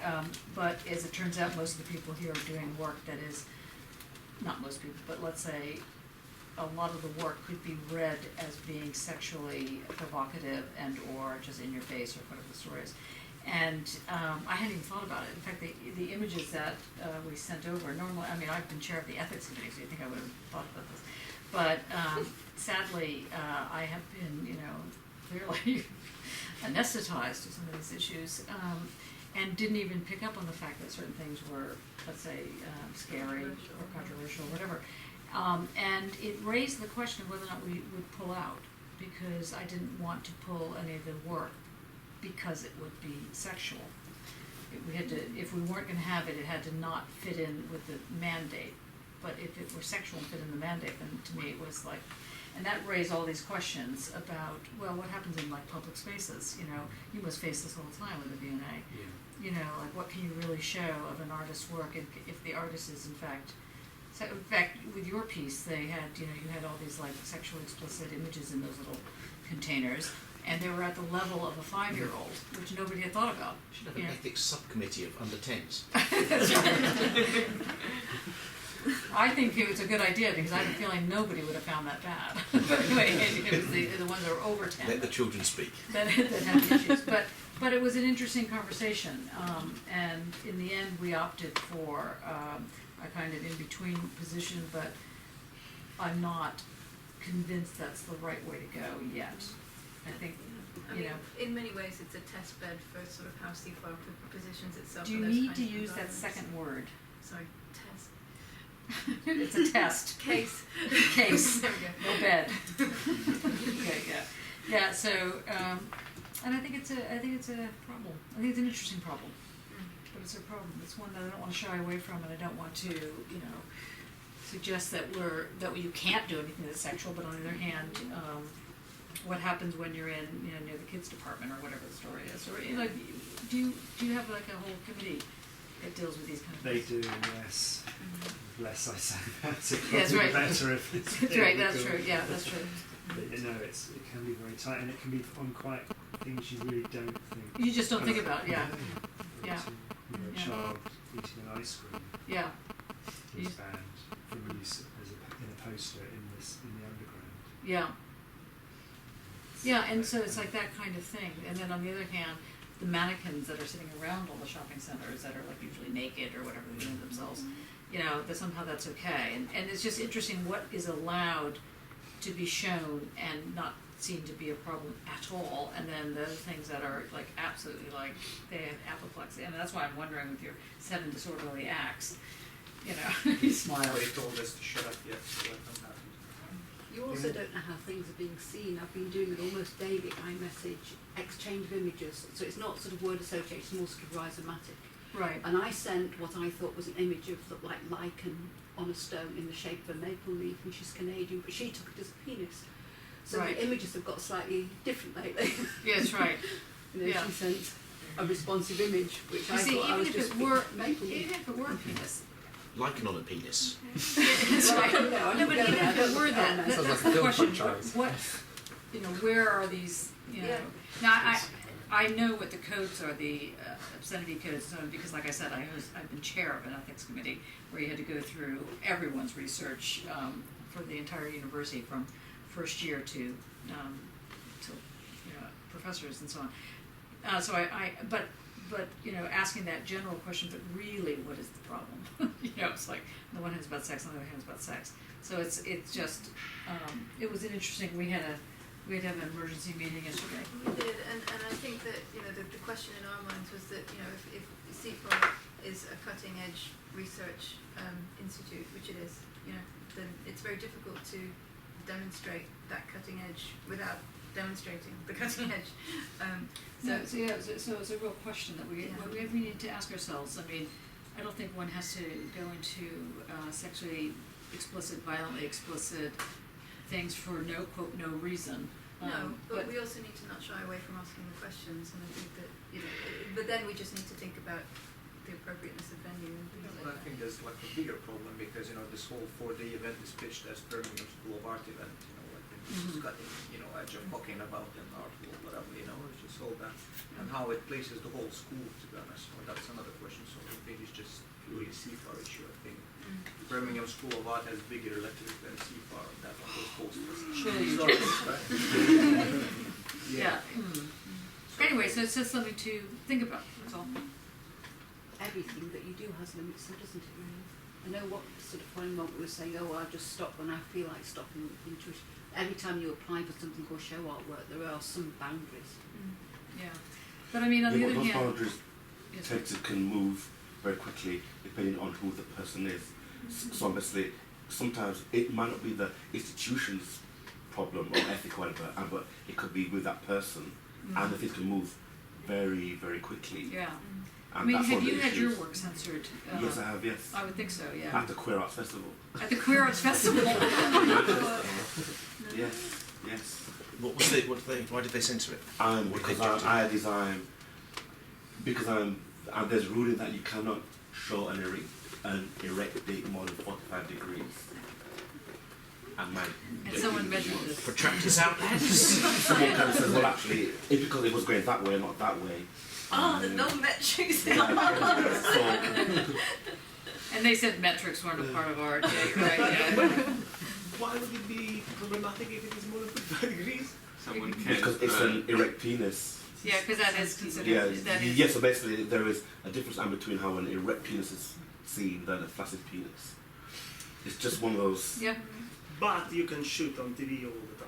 Sorry, I become enraged by this. No, you can't see that on TV. No. Actually, violence is acceptable and sex isn't. That's the point. Well, but if you think about sorry, What's how- wrong with that?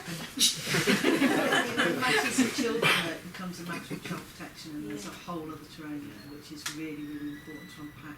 Yeah, but children are exposed to. No, it's not about. But child protection isn't. It is about the children, but it's also about the behaviour of adults and how adults use the materials for their own sexual gratification and how they exploit children through such materials. And it's a really complex terrain, and it does play on people's feet. but I always find it interesting it's when a very, people always, very serious matter. And yeah, but I always find it interesting when it talks about people talk about sexuality and they always go to the children question. I'm not talking about sexuality, I'm yeah. talking about exploitation of children through the use of sexually explicit imagery or there's all kinds of issues attached with child protection that ultimately can't be about the adults. They have to in be the about house the that I was children. living in prior to my move, which is now a construction site, lovely house though it may be, the house before that had a tree that was under a protection order. And it was under a protection order because it was in a conservation area. And anyway, it got a disease and something happened and so on. And half of it was a 40 or 50 foot tree, and half of it fell over. And so I went to the council and I said to them, you have got to help us pay for taking down the rest of this tree because it's going to fall and possibly kill a child. And the guy goes, don't give me the child argument. It's like, only in the council did they think this. He goes, it kills a child. So I said, it could kill a small child. They're like, don't give me the small child argument. How small? Very tiny. Very, very small. Baby, the one that can't speak. Roller coaster entrance where you measure the child if you can have fun or not. Anyway, so it's going to be a conversation that we keep coming back to. Okay, thanks, Sarah, for opening up that debate. Sorry to child. I love that. No, I think that he needed a vacation. You just have to picture that this poor man has been dealing with all these people and all their problems, their parking permits and their this and their that and so on, and all these mad people, and I was like 50th in line, and I was still with my, and he was like, you can bring in the small child argument. Well, what argument can I use? Anyway. Okay. Okay, all of that. My name's Jo, and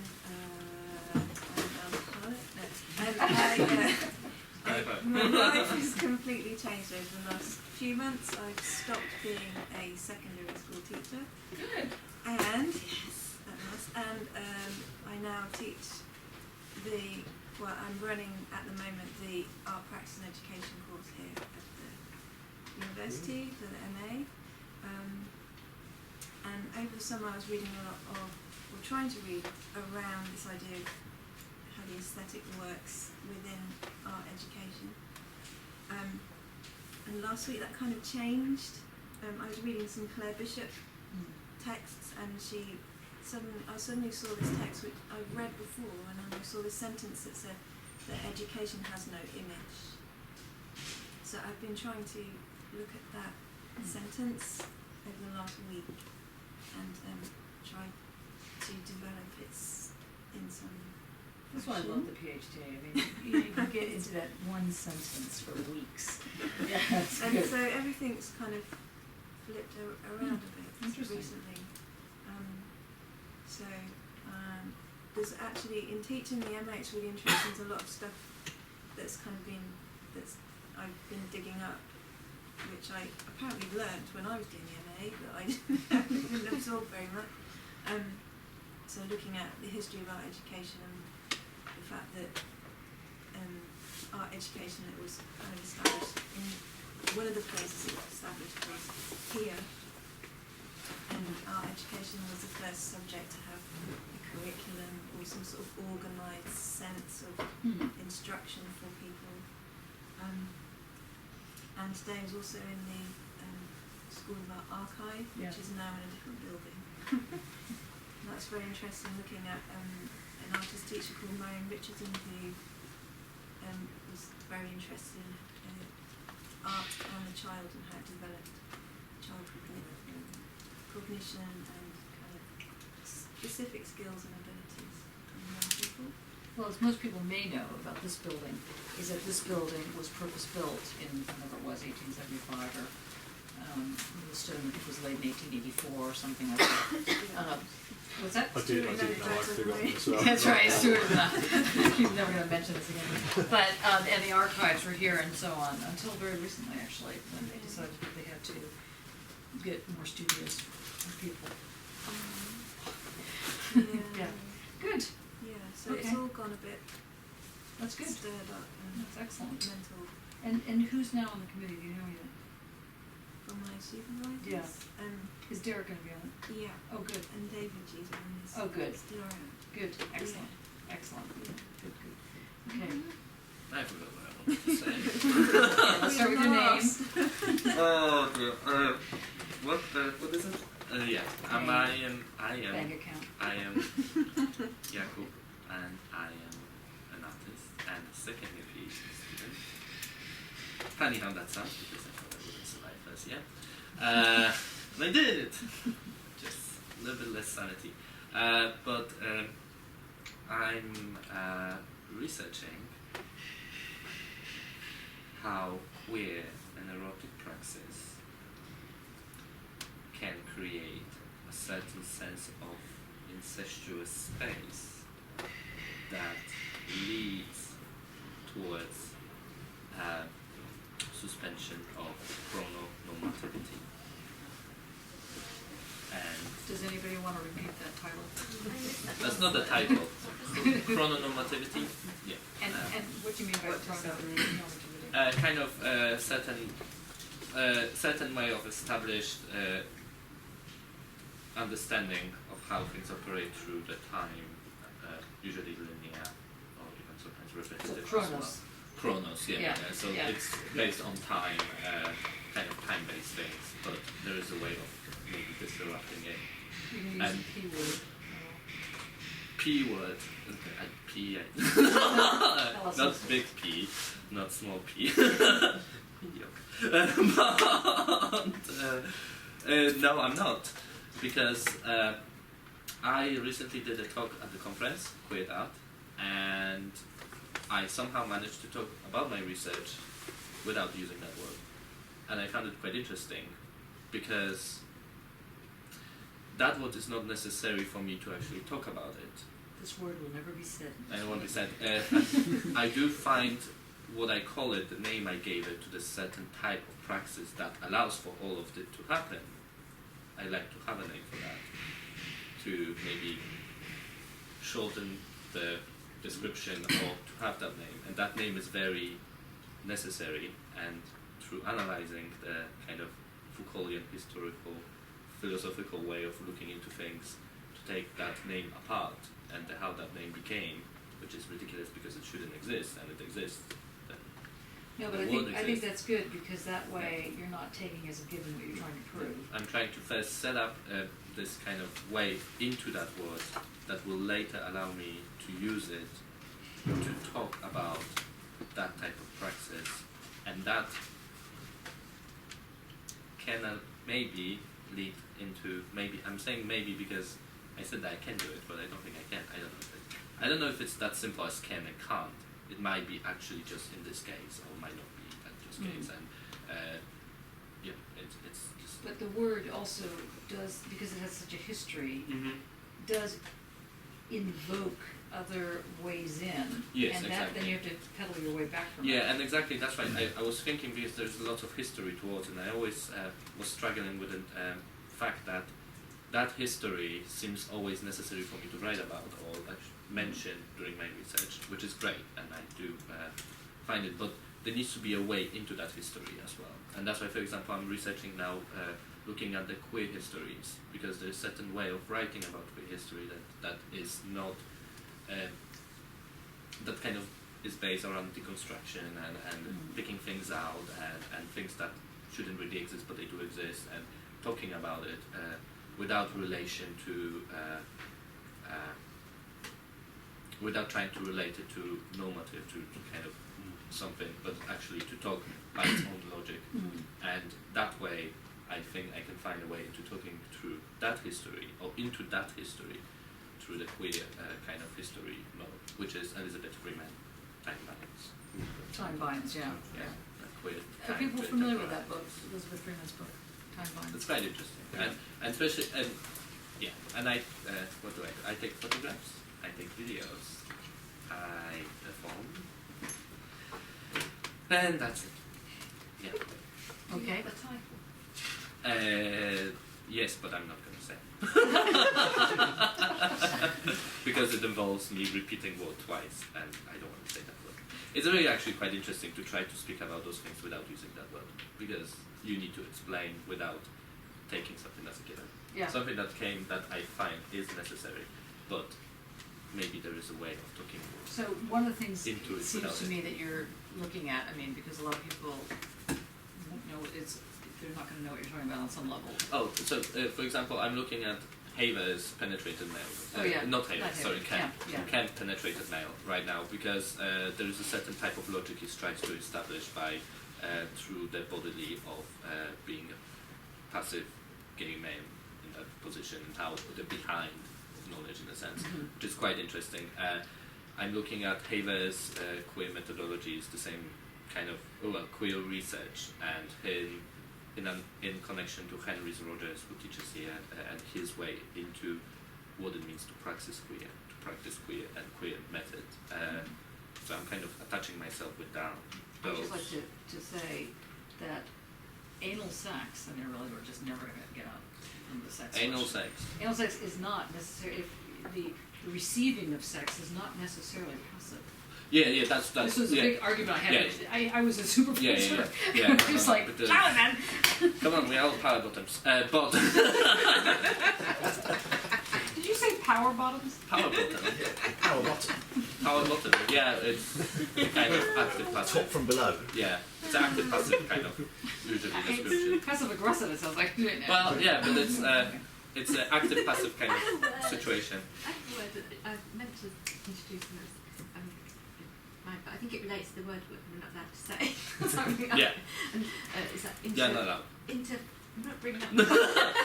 So, but I like to throw this as it's interfaciality, and it's Maywell Ho uses this in her structured alter, but it's what's interesting is it's not like the notion of the between. It's not a gap, but in the sciences it sort of evokes this kind of different kind of. I was going to say that, but sorry. There is in Elizabeth Freeman, she calls kind of like what she calls Indian pause, and I like that expression. She talks about S&M sexual practices, sadomasochism practices, and in relation to how they suspend understanding of time, they can live outside of the time, which kind of works with the dark room, research into dark room of being somewhere removed from certain logic, but does have a logic within it, certain logic. That's not necessarily 1 + 2 Well, I was thinking, 3. like, because you were talking about Heidegger, like, is this limits, or limits come up is like the abyss, but it's not, it's moving away from the abyss to interfaciality, where it sort of breaks with this sort of notion of this sort of, but I relate it to this, your P word. The P word. It's not painting. We have big P painting, small P painting. I don't know, and we have another P word.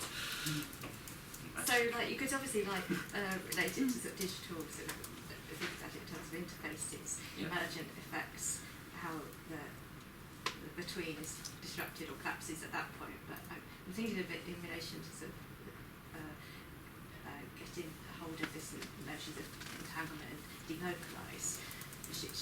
And the other thing that's quite interesting is it's sort of like looking for this sort of ever smaller kind of subatomic matter. It's like the ionisation processes. It's the charges.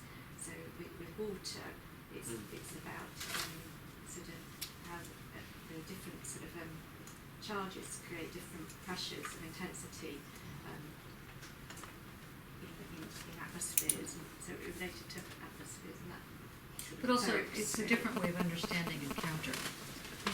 So rather than thinking encounter as segmented or sedimentation or something like that, or layering or so on, layering of times, instead it's an encountering, and so it has this kind of radical form of materiality that you're dealing with. Yeah, but the problem, what I'm trying to talk to, it's not the how I'm trying to talk through it. Let's say the kind of could be called the method in a sense. Yeah.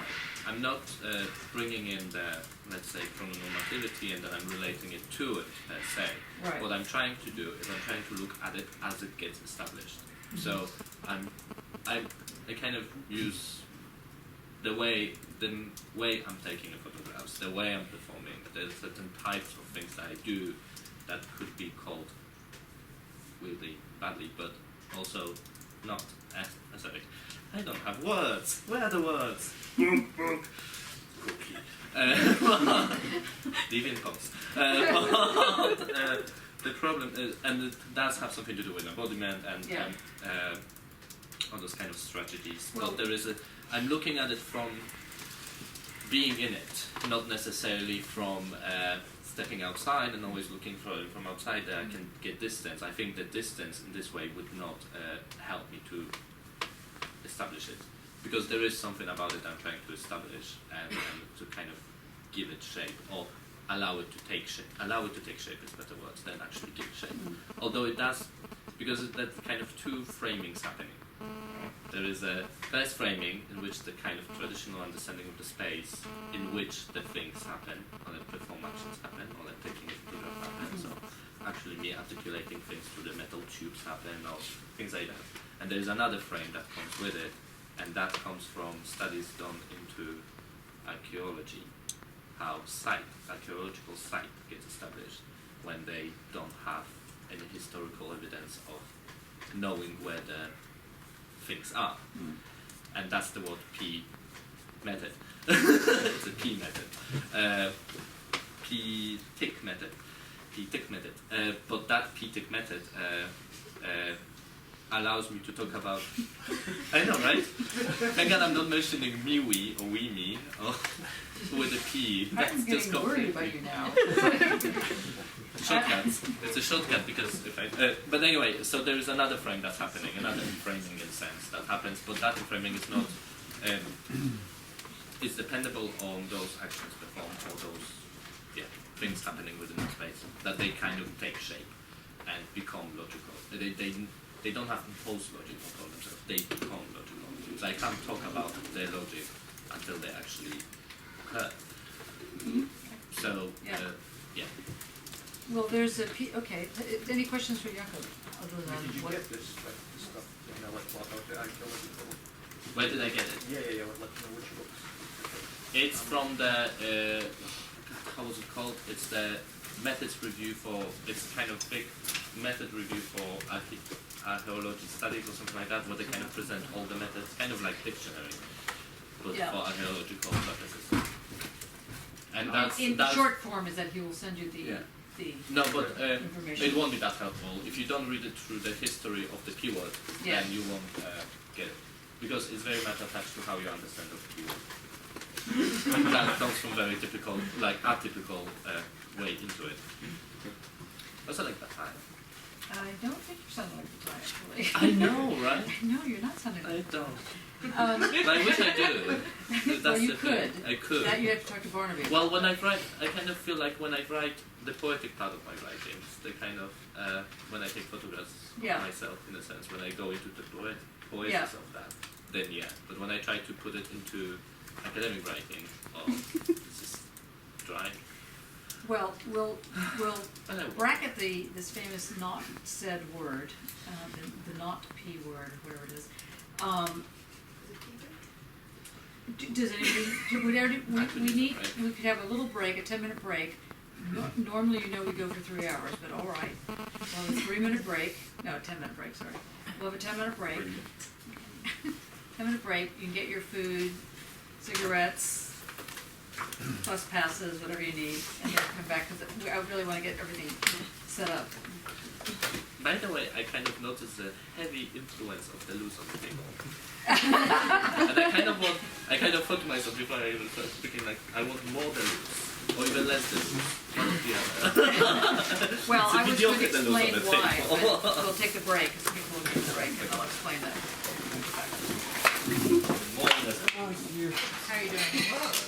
I'm You glad may we be finished able to put me on committee, and shift that around. You can't do it yet. I'm trying.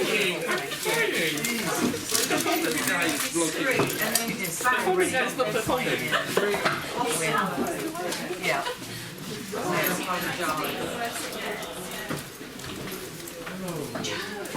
The people who gave you the fellowship.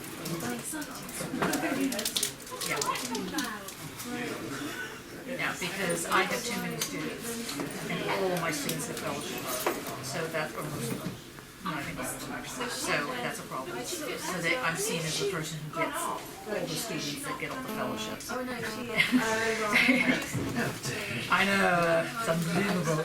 So as a result, they have been really hard with my students. And only giving out partial money and this and that. So that's why I didn't want to do that. But we'll figure out something.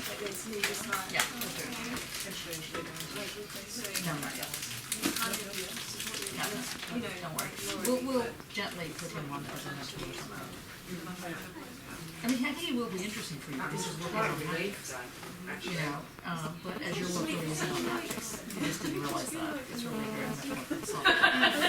Yes, might be a problem. We'll work it out. We'll work it out. Yeah, it'll be okay. Yeah, well, thank you for the email, but we'll try and sort that out, yeah.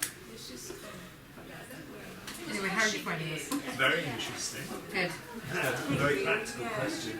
I put the only train I could get to return was was 7:30. Oh yeah, What time do I leave? Oh, you leave here, if you leave at 7. I will get unless you crawl. Well, after You maybe will crawl. Yeah. So funny, really, gosh. I was working my way Oh yeah, it takes 3 minutes. 5 minutes. Oh yeah. It'd be interesting to go doing some stuff. Oh my god. Is that because you weren't sitting there? I didn't know where you were. No, I It looks more fun than it is, doesn't it? Yeah, but when you come out here and It is. you'll go out the building and make a left, you'll see Starbucks. Referencing. Okay, you go to that passage with the Starbucks, and you make a right to where the Victoria Square is, the shopping mall is, different architectural experiences. And you just go onto New Street, you go down the steps, go and take a left on the newsroom. It's quite right, it's work, it's work, pedagogy, but it's not really. I still had to do that. Right, when did I did that. That was because I was in February board. So this will be my second February. Right. Perhaps you're returning, but also it's also not. Yeah, so I'm just slightly ahead of you. So yeah, So getting on with I that. think really. just intrigued by how you what approach you No, took to that's the done. distinction between I've got past through and that. present. And now it's this progression of I you. really So I was think just I was hoping I get really frustrated because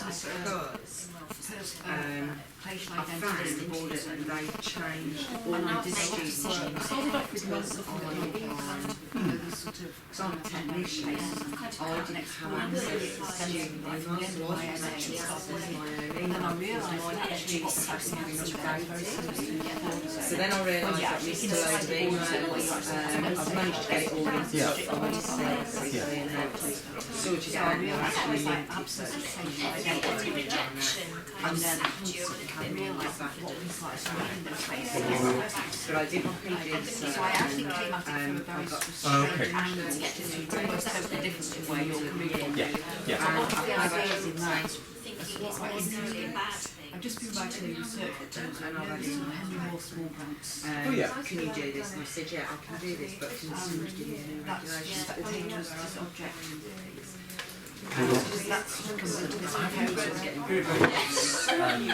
Short, let's say, counter-dress for exhibition. It's from around 97, but it's an interesting early text was a little bit, I think we speak something more but it's from a curatorial period of series but they've been trying to contact me from the student email account, which no one had any access observing to. an audience, looking. It's looking at people looking, which is a and then you get bogged down in the trope research not necessarily so much in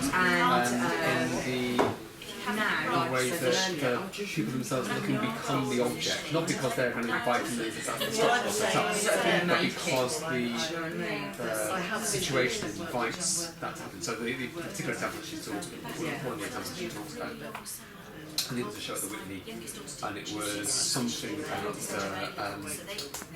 black male fashion, and there were a large number of black men who'd come along to the exhibition who often not seen in the galleries, but at the same time were clearly there to be seen and were very sharp in the same way that well, I spoke to Yaka, but this is why I wanted to look at the rates, see if idea in the exhibition there about it. So it's just looking at people in galleries. Now I have to send over this one here if you want, but I think it very well in slightly different and then I haven't had time to make it. I enjoyed my thesis with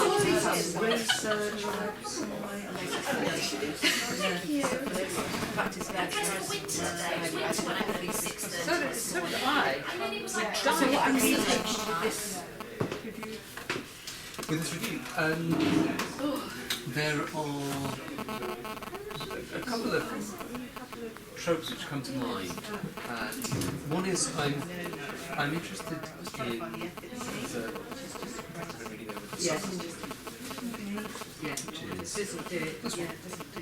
but I'll email Sean as well. She'll She was a student of Jeffrey Dance. This is what she wrote in the mid-90s. It was published in Translation a few years ago. Sorry, Ted, should I play that? And what's interesting is revisiting after, not picking up from queer, but finding a different way from queer,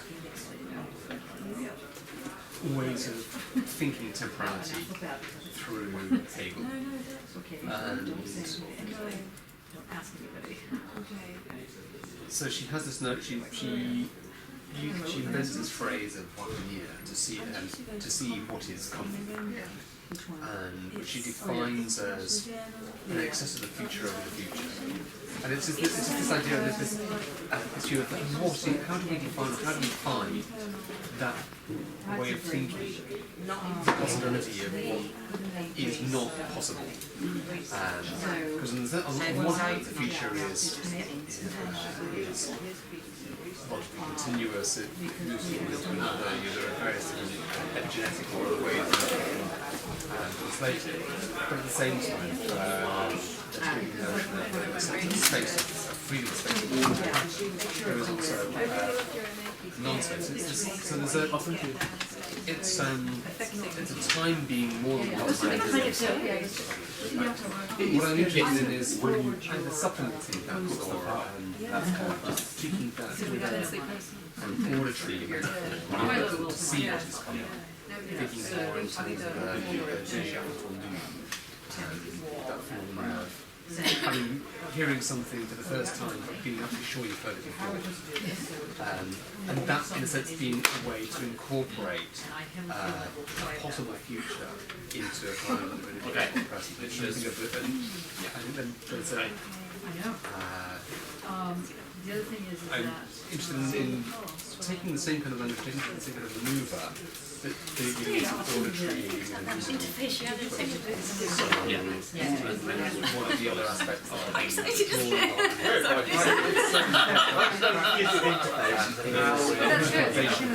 Oh yeah. Process, different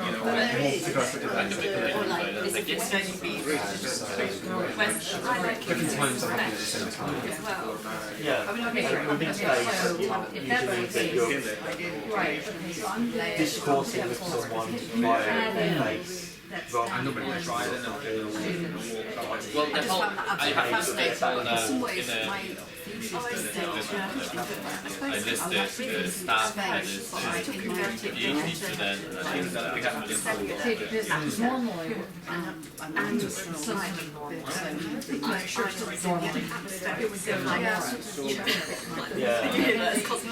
she took it across the it's not so boring.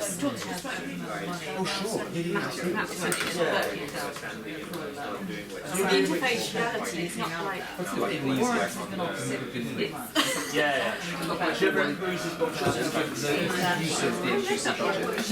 It's very weird. She used that right there. No, but it's all about how these different cellular are engaging in this thing called sense. Very Deleuzian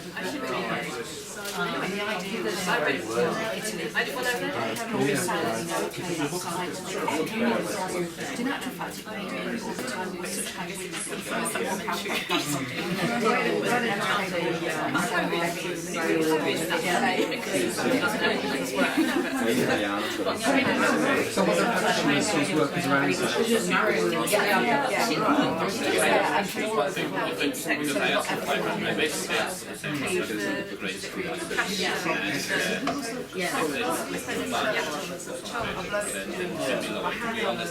whatever they take this and that. But it's not like there's a gap from that between confidence also it's that tension. It's not like quite yeah, and the problem is that last year was not great because I was thinking great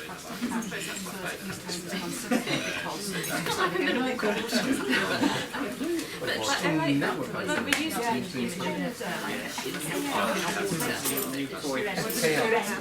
I don't know. She could not. It depends what are the standards for French.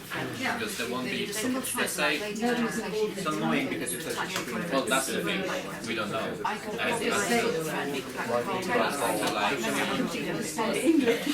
this is the it carries on. Spanish, it was irritating. You came out every day and you had to just I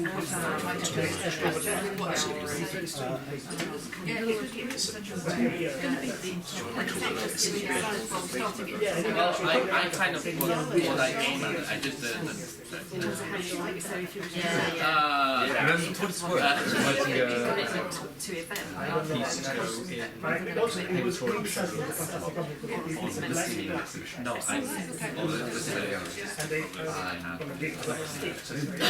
I spoke to it.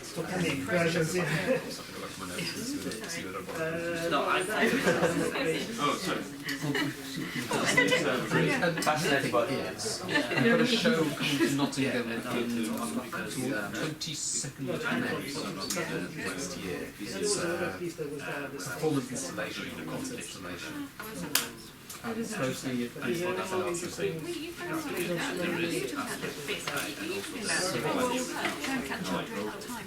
It's on the influence.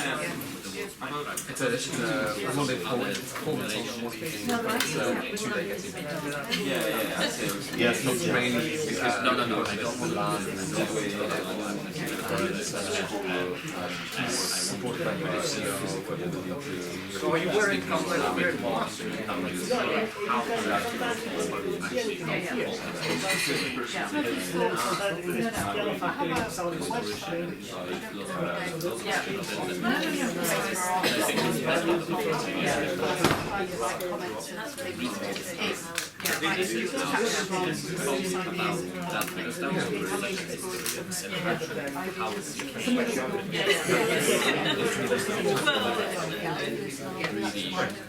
Like when it no, it wasn't never as how it seemed to be that. It's all there are different birds. So some she will be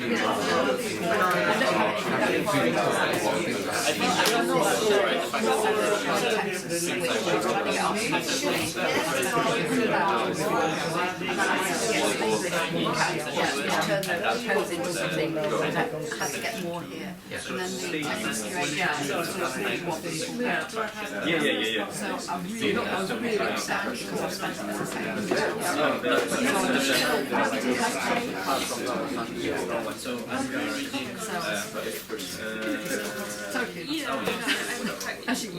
and it came down. Oh yeah. Their idea of truth in technical work is some grandiose structure not like all your work. I sort of say, look, So there is two things that she's in the US, right now. It's really weird. It's not been a good experience. And it's underneath a fellowship.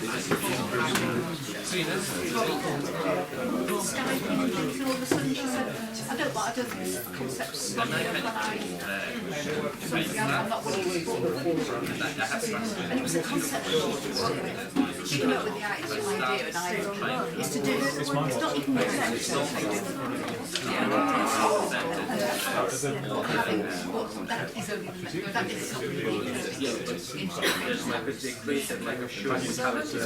and that is to me is completely interesting. I want to 50 stores, 10 of them all going at the same time.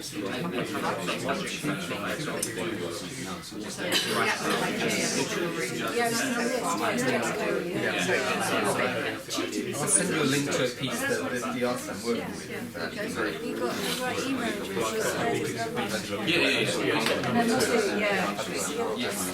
Okay, everybody.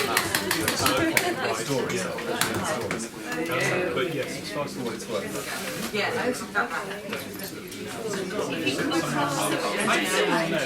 Refugees and identify what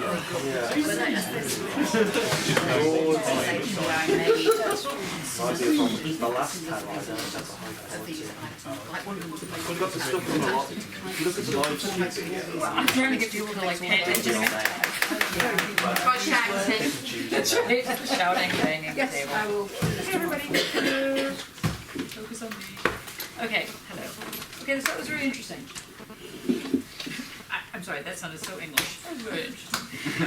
Yes, but it was. Change the topic of the research. What I'm going to do in the next few minutes, i.e. till 7, is sort out what we're doing. But I just want to preface by saying that I'm, just so you know, you didn't really wonder I was working on, okay with that. But thank you. But just so you know, I'm working on I'm doing a couple of these things I call floaters, where I put an idea out that I'm playing around with, and I see how it develops. And one of them for a while was assassinations of time, and that floated around for a while. Anyway, animaterialism, fractal. The thing I'm thinking about right now is on athleticism, and particularly the way in which Deleuze uses this word. He uses it in in some sort of like fleeting moment when he's talking with Artaud on literature. And I'm suggesting, and the reason I'm giving you this as a present, so nobody better take it off of the web, but because I mean it's in the early stages, but I think it's worth sharing because you wouldn't underdevelop it. That's a dare. No, but what I'm suggesting is that he uses this notion of athleticism to rethink difference, the notion of difference, as an embodied something, or as an embodied not other as such. And this athleticism is both impersonal and also collective. So I've situated it because I'm really trying to deal with the rise of fascism. That's where this is really coming from. This is another whole thing. And also I'm interested in how the migrant problem is just ridiculous, and the way in which different corporate states are reacting, not reacting. And in this piece that I'm thinking through right now is a floater, because it's actually figuring out something else, but I'm using this, I just came upon it and I think it's interesting.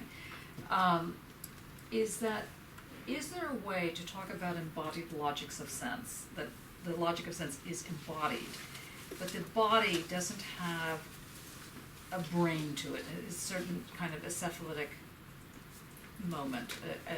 It's not mastering position, it's not the ego position, it's not the ego I position, and on the other hand it's not the collective will. So I think that when he was having these debates with Artaud in literature, he was trying to name something, but because he, I have a love-hate relation to Deleuze sometimes, I think he named it in this kind of like off-the-cuff way, and I'm playing around with this term. I'll have the piece will be out in another week or so, and I'll share it with you. But I just want to give you a sense of there are ways in which I think that we should free up our thinking about, when you're, like, for example, when you're trying to talk about embodied sense, like how does one really think this through? And I think that Deleuze's notion of this athleticism thing, which he only mentions like twice, coupled with the Foucauldian move of the parisiaque, this notion of the truth-telling and the way in which one tells truth, not because one's trying to be moral, but because one is engaged with the is. It's this form of it. So there's an ethicality to it. Anyway, I just wanted to throw that out to give you a sense of it, which leads into the seminar. For me, I think that would be useful, of course, it's up to you as well, but only marginally. Now, what I think, for me, I think it's important that we're all on the same page when it comes to method, and method as that which is not a dialectical method, basically. So I'm coming from that perspective now. Anytime I say something and you go, no, but I want to do the dialectic, or something like that, just let me know. I mean, we can bring it in. But to do that really means this kind of engagement with various, the usual suspects. You can come in through Heidegger, you can come in through Deleuze, you can come in through Stengers, you can come in through, anyway, a number of people's works. I was going to suggest, considering the call for papers as math and flesh, or meth and flash, or whatever, applying at its point, there's a part in Deleuze's work, and I say this because like I just mentioned, I was working on this whole way of talking about the embodied acephalytic will, in a certain sense, without trying to get into the notion of a fascist will, so that one goes to somewhere else because they must, because there is a must in there, and the must sometimes is to do with the running through death, running away from death, running towards something else, but sometimes it just is, and I'm calling this a minor form of warfare. So I'm like the famous famous phrase of Clausewitz is politics is warfare by other means. It's a very famous sentence, and I'm thinking that the way in which one understands the curiosity, the craving to know, and the way in which it invests in the body is for me what I'm calling a minor form of warfare. It's it has this violence to it, it has this energy to it, and it has this way in which it plays with different frames. So, just so you know, that's what I'm working on right at the moment. Everybody else has been sharing their stuff, and I don't normally tell you what I'm working on, but I've thought about it for a long time, and I thought, no, I should tell you what I'm working on, because we all have a pact here to share what we're doing and to share it in a way that recognizes that if you have the temerity to take this term now, I'll find you, I know your emails. No, but footnote it. Just just everybody, any of those kind of things. Because these terms are precious, and they're little ingredients. They're meant to get you to think. This is a proper research center. Things are raw here. You're in raw footage. Raw sewage. Sorry. It's not going to work. We're going to have to pull out of this bloody thing, aren't we? Anyway. We should just sit there silent for 2 hours. I know. I'm this seminar tomorrow. Sorry, but this is a very silly. Is it athleticism or epilepticism? Sadly, it's athleticism. Yeah. I almost walk away from that term because the Olympics and everything, but anyway, so it's athletic, not because it's meaning the honed body. It's athletic for anybody who is somewhat of an athlete. Let's not push it, but you have a sense of walking, for example, or like going uphill or something. These are my levels. There is a discipline. There's something that you do to create the body, to invent the body, to play with the body, to just be in the body, whatever. And I'm curious about that. So I like that Deleuze calls it athleticism, especially Deleuze, who's like a drug-taking, smoking, so the idea that, you gotta wonder, why is he using the term athleticism? It can't possibly mean, the kind of, perfect body type thing. So that's what got me onto this thing, and I've been working on this along with some other people on a journal right now. So, so that took me back to read some of the Deleuzian things, and you were wondering why there's all this Deleuze stuff. And what I wanted to suggest is that we get fluent in the notion of difference, or in the notion of space-time, because I'm trying to figure out what's the best way to speak to all of your work. I mean, we have a disparate group of people, but on the other hand, we need to think through certain elements. And I like the fact that you didn't want to talk about the word that was originally incorporating, sort of setting up your thesis, Jacob, because too often, particularly as young scholars, you'll find that if you take a word or a word concept and work toward it, you'll ruin it, and you'll certainly ruin your own work, because it'll make you work to something, and it's not gonna. You need to do it the other way around. You need to have the practice bring you to this. On the other hand, you need to have some kind of markers. So the markers, I'm hoping, will be some kind of a Heideggerian move that's been updated. Now, I know that a lot of you love Heidegger, so I'm not trying to do anything other than bring it around to...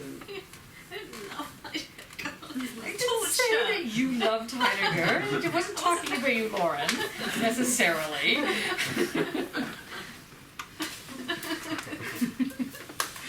Anyway, no, but I think that we need to understand something that's not a dichotomy, a logic that's not a dichotomy. So, so to get away from the deep contradiction, or to get away, now that is taking a position. So I want to make sure that people feel comfortable about this, because you're in this group together, and obviously whatever we decide to do, it'll come through in this way. One of the things we did in one year, which was I think last year as a matter of fact, was this book, Groundless Grounds. It looks at Wittgenstein and Heidegger as two soulmates, and it talks about the way in which a ground is established.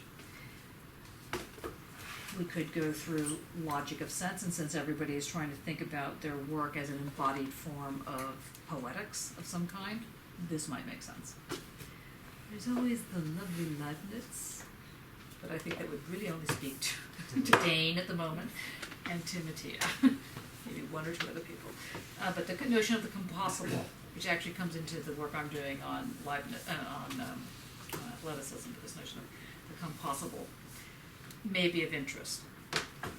I also got on the table the difference in repetition, which I had given short shrift to say, but he does make a comment in the second edition of this edition that the notion of difference came to him because of his rethink of mathematics and rethink of the body. I thought, really?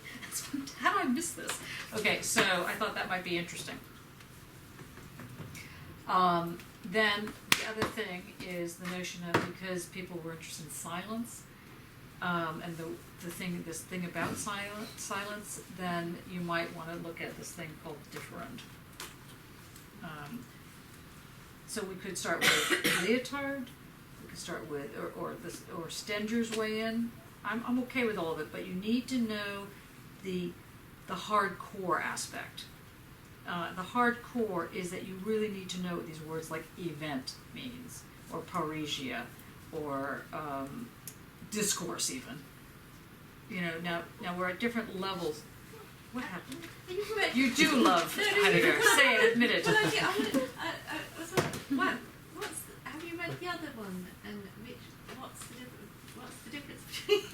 Because that. What's the difference between the event and the other one that's called event? Is that one much more exciting than the Are you kidding? Well, I mean, it's a little bit more interesting than watching paint dry, but you know, I wouldn't go as far as saying that this is really exciting, but I loved it. But then that's scary. One? Yeah. All right. I was just wondering which one was maybe more important. Which is the other one? The event. No, it's event what by event, Heidegger? The other one. It's contribution to philosophy of the event. So I wonder whether he like. It's a bit like he's been in time when he then he's now ditches it.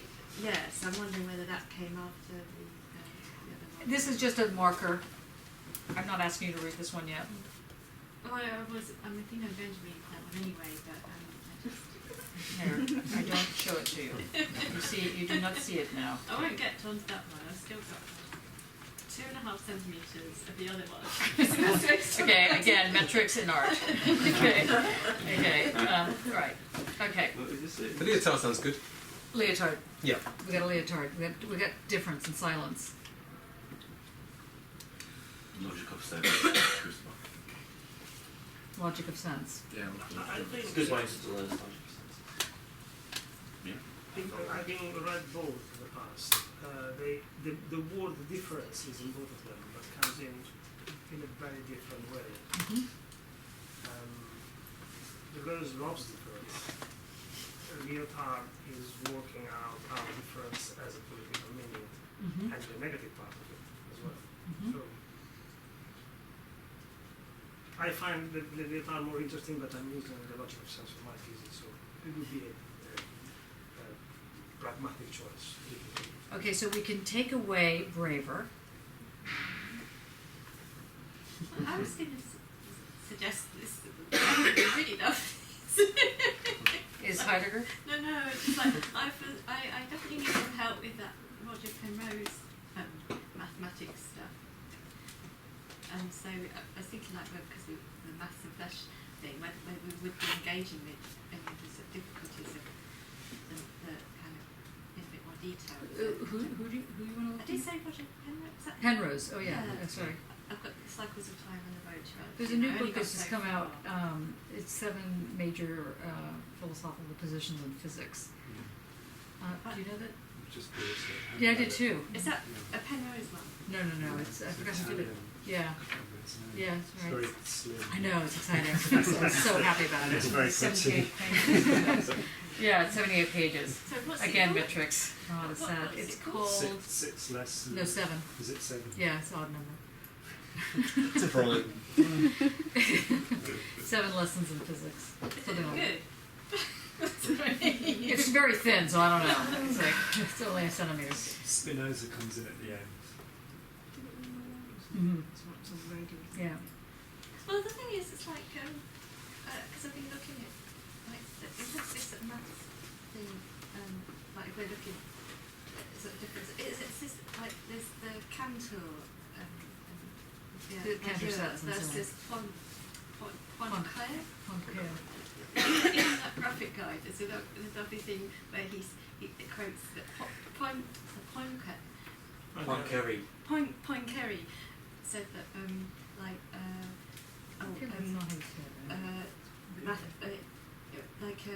something like a aleph null, or the sets were sets as in something that a sickness of mathematics that needed to be cured, whereas like if you like the point Is it French?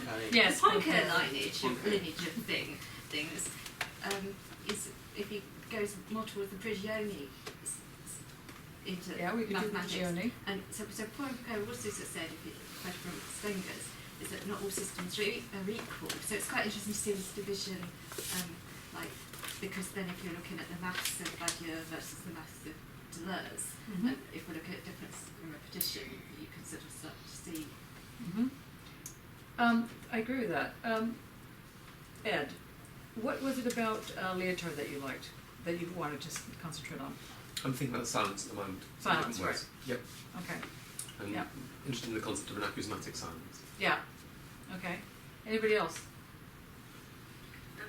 I'm technically not a student, so you can discount this completely. That's all right, you're going to be here, so. I'm You're going to be here and being annoying, so, you know. So. I have a real call to read the fold, which isn't one of the options. It is actually, I just took it off the table. So I wondered if that might be part of the story. Just wait a second. Oh, just what I didn't want to do. Hold on. I just spilled water over all my books.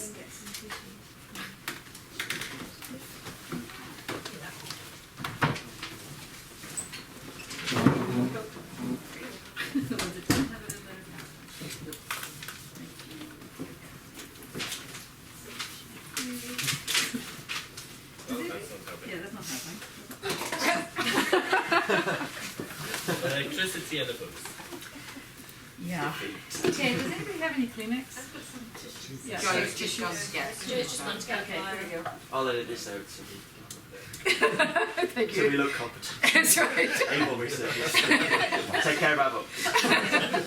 While we're on that Heidegger and silence, there was a really nice little turn of phrase that he meant, because he's talking about the shock, and he talked about the shock of jubilation, which relates to, in Heidegger and the Jews, the Leotard text, he's talking about what you mentioned earlier, he's talking about the Cloud Landsman's film, and there's a sort of silence aspect in that, but there's this notion of shock, but I don't know, it's just sort of used to, I don't know, that so the shock of jubilation was quite a nice phrase. It wasn't necessarily like resilience or something like that. It was more, it was a different term. I thought it was quite interesting. It relates to science. Okay, but it is interesting. It is. Guy?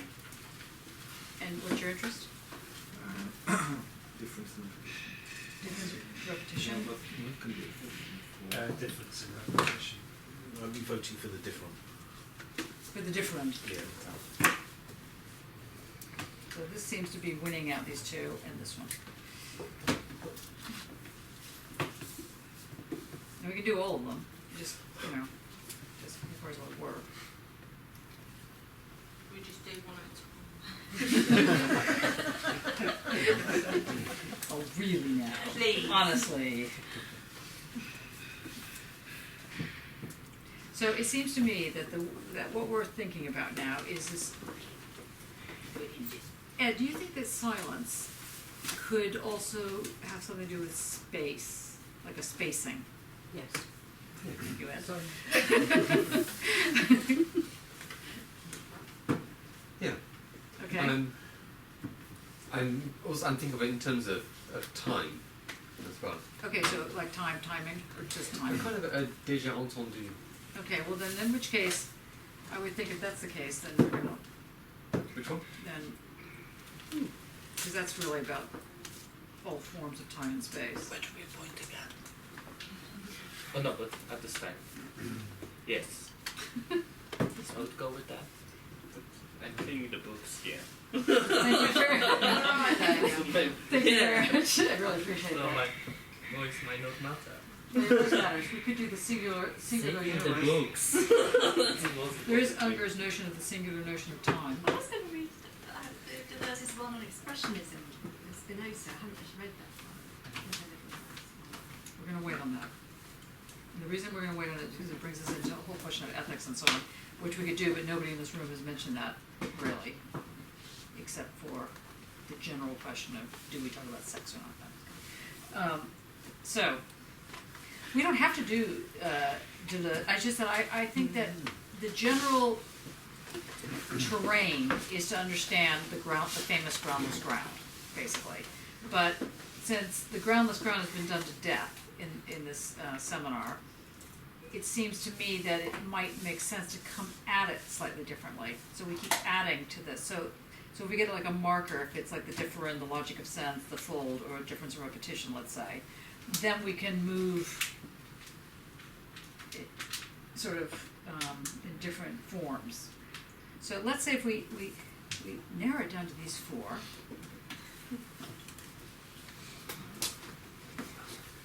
That's not narrowed down. You guys held all those up a few minutes ago. Narrowed down in any sense of the word, Johnny. I'm sorry.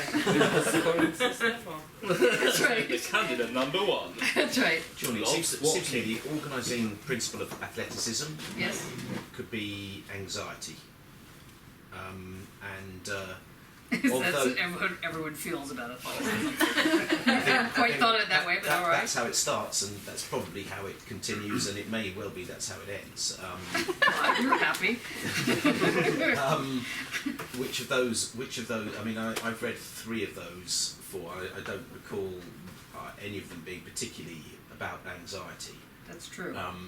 And that was your own rift. Yeah. The athleticism, anxiety. I know. Beginning, So I was just going to suggest: is there, perhaps if people agree, then it might be worth choosing one of the books based on notions of anxiety and the body, or athletic body. Nobody has to do with the athletic body. That's what I'm doing secretly, or not so secretly. Okay. No, what I'm suggesting is that we understand difference. Yeah. We understand the smell of difference. The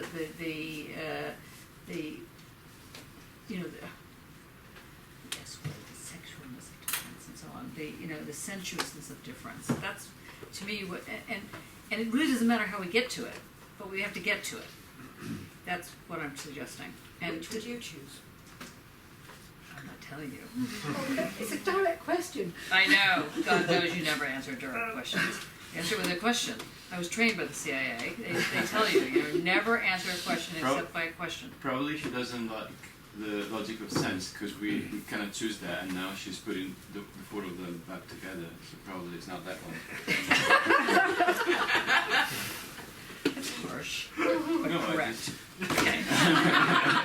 Difference and repetition is Deleuze at his best. And that's, takes me saying something to say. Yes, right. Not saying a lot, but I mean that is quite coherent. It is too. I like the cover of the fold, if that helps. I'm happy to go with difference and repetition. I'll go with that. and it's quite good on the history and there's bit at the end. Well, I mean, quite good throughout, but.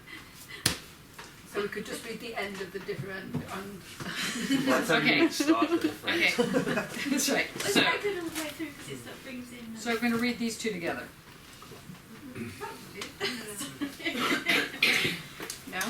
Reading them really together from the beginning could be a bit harsh. Yeah. that's Johnny Really? Guy. I mean, no, but but yes. Okay, Excuse me, I'm funny. okay, we'll read these two together. How about that? Double dillers. It's a nice cream flavour. That's right. Is this good? Stuart, you want to read Foucault, don't you? No, I'm, as I said earlier, I didn't know Deleuzian Foucault was at on the the moment. table. They're kind You're of Deleuzian at the moment, that's they're right. kind of on my reading list, both of those. So I didn't want to be too self-interested, so I, So you didn't let's say keep it- anything? No, I didn't say anything. I just thought I'd let it. I thought I'd let it all, just settle And then rush in. and Okay. it would choose the right thing would be chosen. Okay. So we're down to these two. Simon? Ooh. I've kind of drifted off a bit from Deleuze somewhere. And I've gone back to Leotard. Sorry, no, don't pick it up on my... What about Whitehead? No, Whitehead is good, actually. It's just not going to... I think Whitehead, to me, would happen about 2 months into the seminar. The reason I say that is I want to make sure everyone understands this relationship of difference. That's why, or silence, or however we're going to call it. This sexual sensuousness of this thing called difference.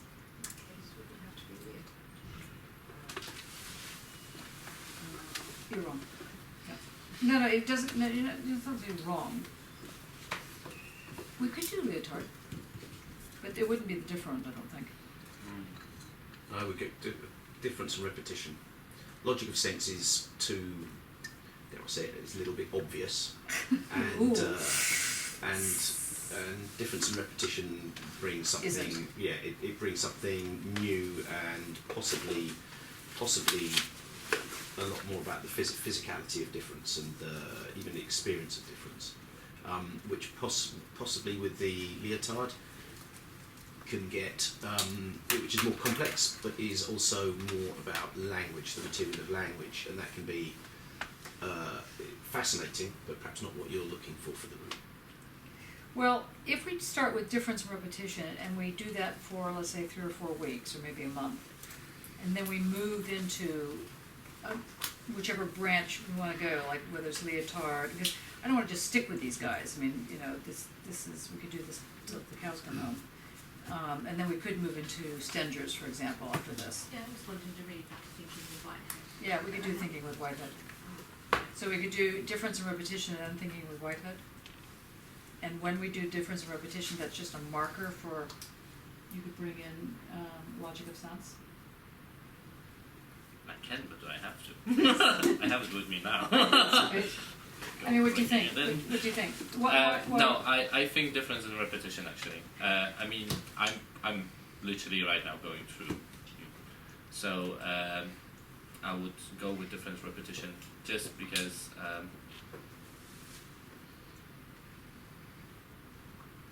Yeah, you're right. The logic of sense, it's been kind of done quite a lot, and most of us has it probably on the reading list as it is, and it is quite obvious choice, in the sense that it would speak to everyone, but it doesn't speak in one way to everyone. Each of us pick up things from it that are necessary for the research, and I think if we want to understand the difference, and it would be very interesting for me because I keep getting confused within that, especially I had a very difficult question about where is the difference in my research, which I couldn't answer at the point.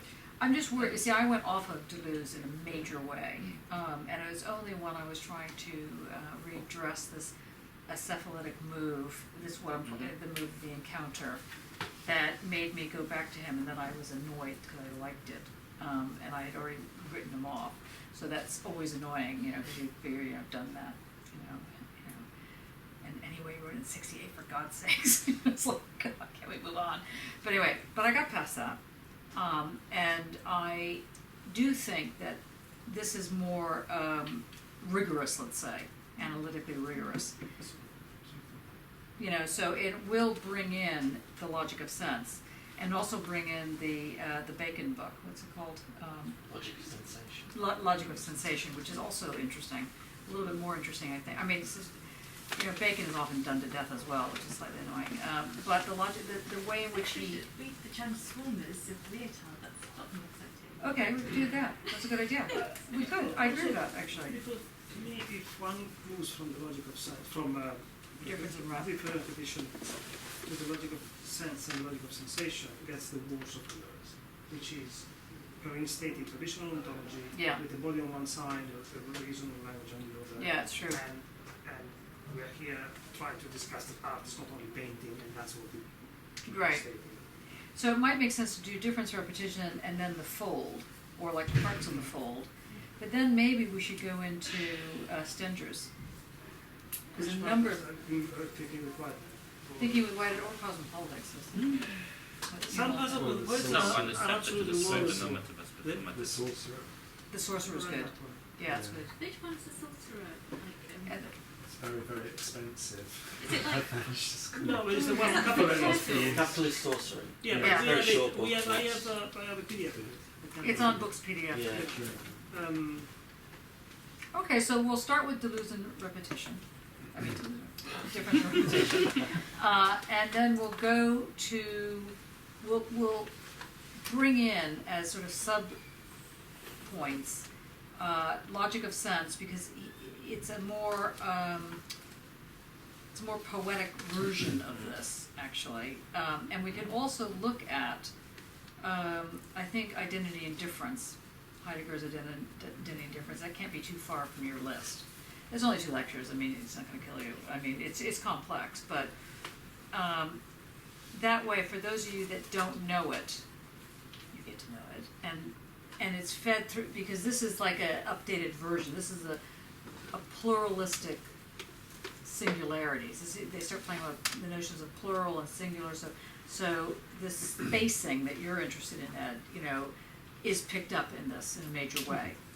And it may, because I know that you want to focus it partly back to Zizek and sort of the cultural normativities. Is that true, or are you moving away from that?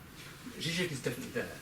So I'm thinking that would speak to it, actually, because they're playing with this this sort of move of how do you get away from leaders versus led, us versus them, you know, self versus the other, you know, this kind of, a lot of the contemporary arguments is that you can't. So if you follow the Zizek line, you can't. There must always be a remainder. There must always be a something that's left over. That something that's left over is that's the petit I, a, and not the I. Anyway, so that might speak to it, because that way you can bring that in. What do you think? Yeah. Are we good?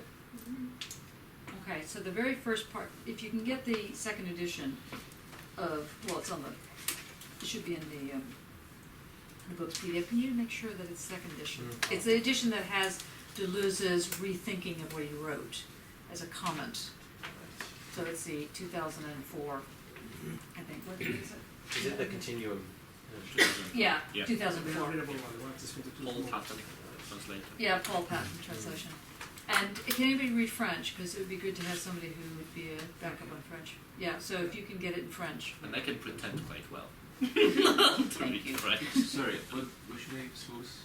To read Deleuze in French. Okay, what? Difference in repetition. Okay. Yeah. So the two of you can like bounce off each other.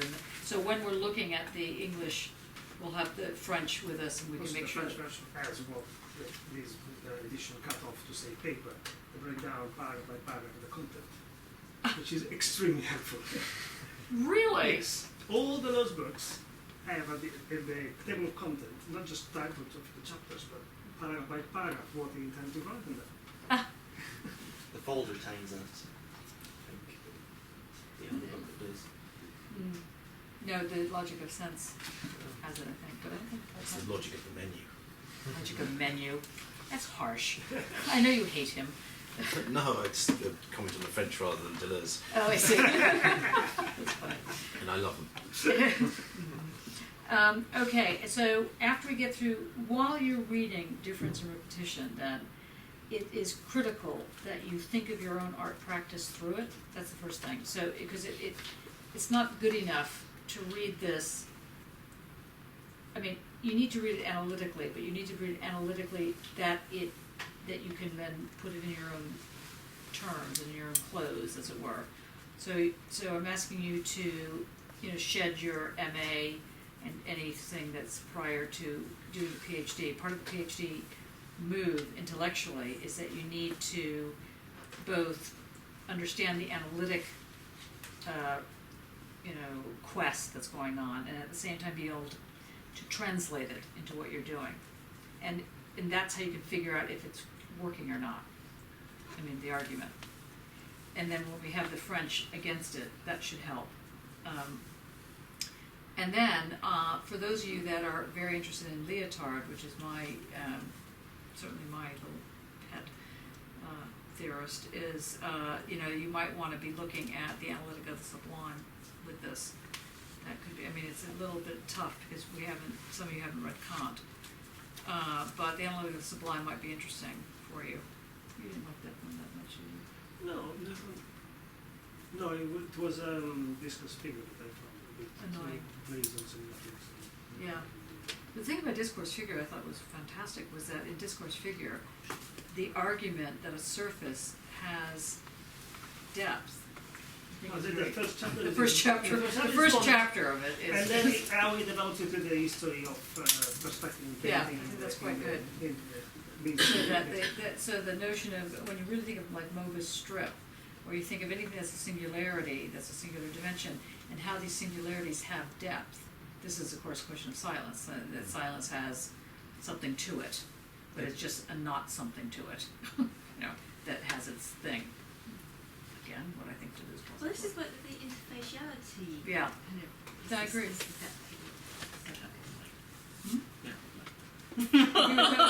Thank you. Reading conclusion. Deleuze writes about this book in the introduction of What is Philosophy. Yes. That the most important chapter of that book, in retrospective, is the image of thought. Yes. Which is actually a chapter that fits and doesn't fit. Chapter, yeah. It fit and doesn't fit with the rest. It's the least ontological. It's the one that becomes speculative. Yeah. Yes, thank you. Well done. Is anybody disappointed that we're doing Deleuze? Are you disappointed? No. Okay, good. I'm really excited. Oh wow, that's good. The least excited. You're scaring me.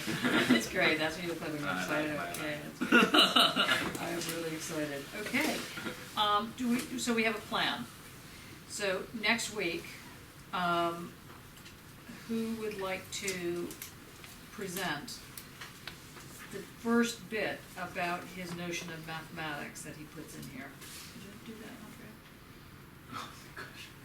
Why not? Yeah. Yeah, because you haven't really read Deleuze. No, I haven't. Good. That's why I think it's a really good idea that I'm starting. It's an excellent idea, trust me on this. Simon? I agree.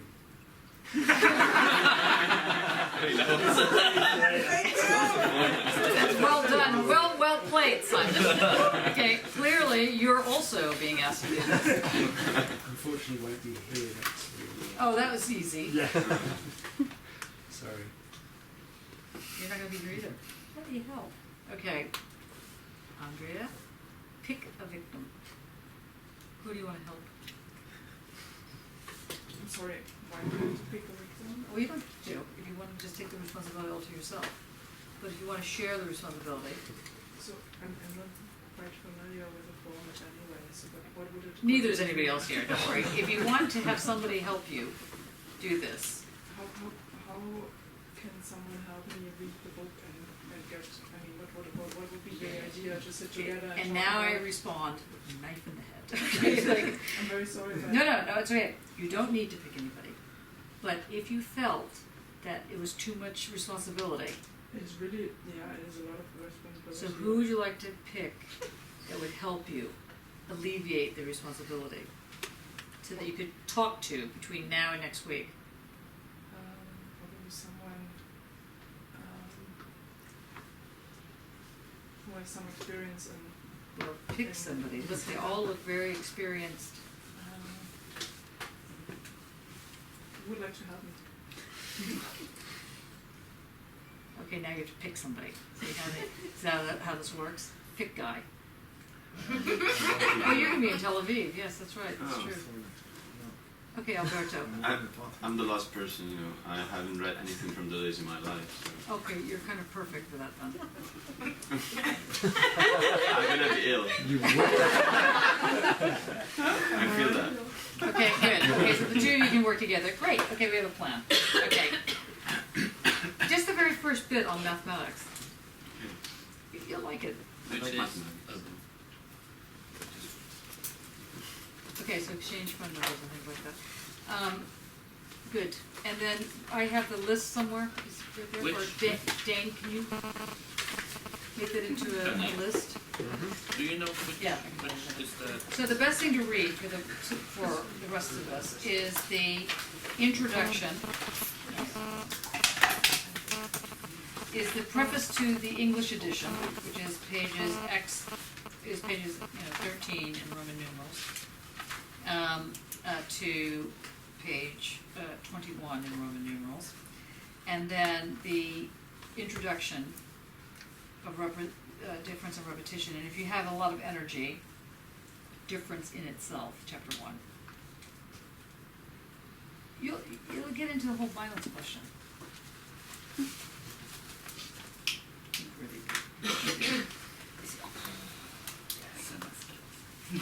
Stunning skill. That's right. So basically, we're going to read as much as you can, but at least try and get to at least page 35. But if you can really push it, difference in itself, that would be. That's a little long, isn't it? To 83. It's a dense chapter. Yeah. Instead, just get up to page 34, and then maybe read Heidegger's lectures, Identity and Difference, just has it back for you, because you've read that. Okay. So Identity and Difference as the basic lectures, just as a backbone, and then, but basically read this. You got that? Yep. It's easy peasy. We just get it all on the table. It'd be very good. If you have any questions, ask Mark, Chris, because they've read these things. Or, I don't know, you could ask you. Or Lauren as well. Or Lauren. Yeah, no, I would have volunteered. I'm going to my parents at the weekend. I haven't seen. Sorry, that's too much information. Well, no, so just like, I know that I'm not going to have time to reread the stuff at the weekend. So. Okay. But I could have a chat in the evening, a weekday evening. Okay. We got a plan, we got a plan, we got a plan. Good stuff. So let's play ball. We're ready to go. Good. Thanks, Jono. You're welcome. See ya.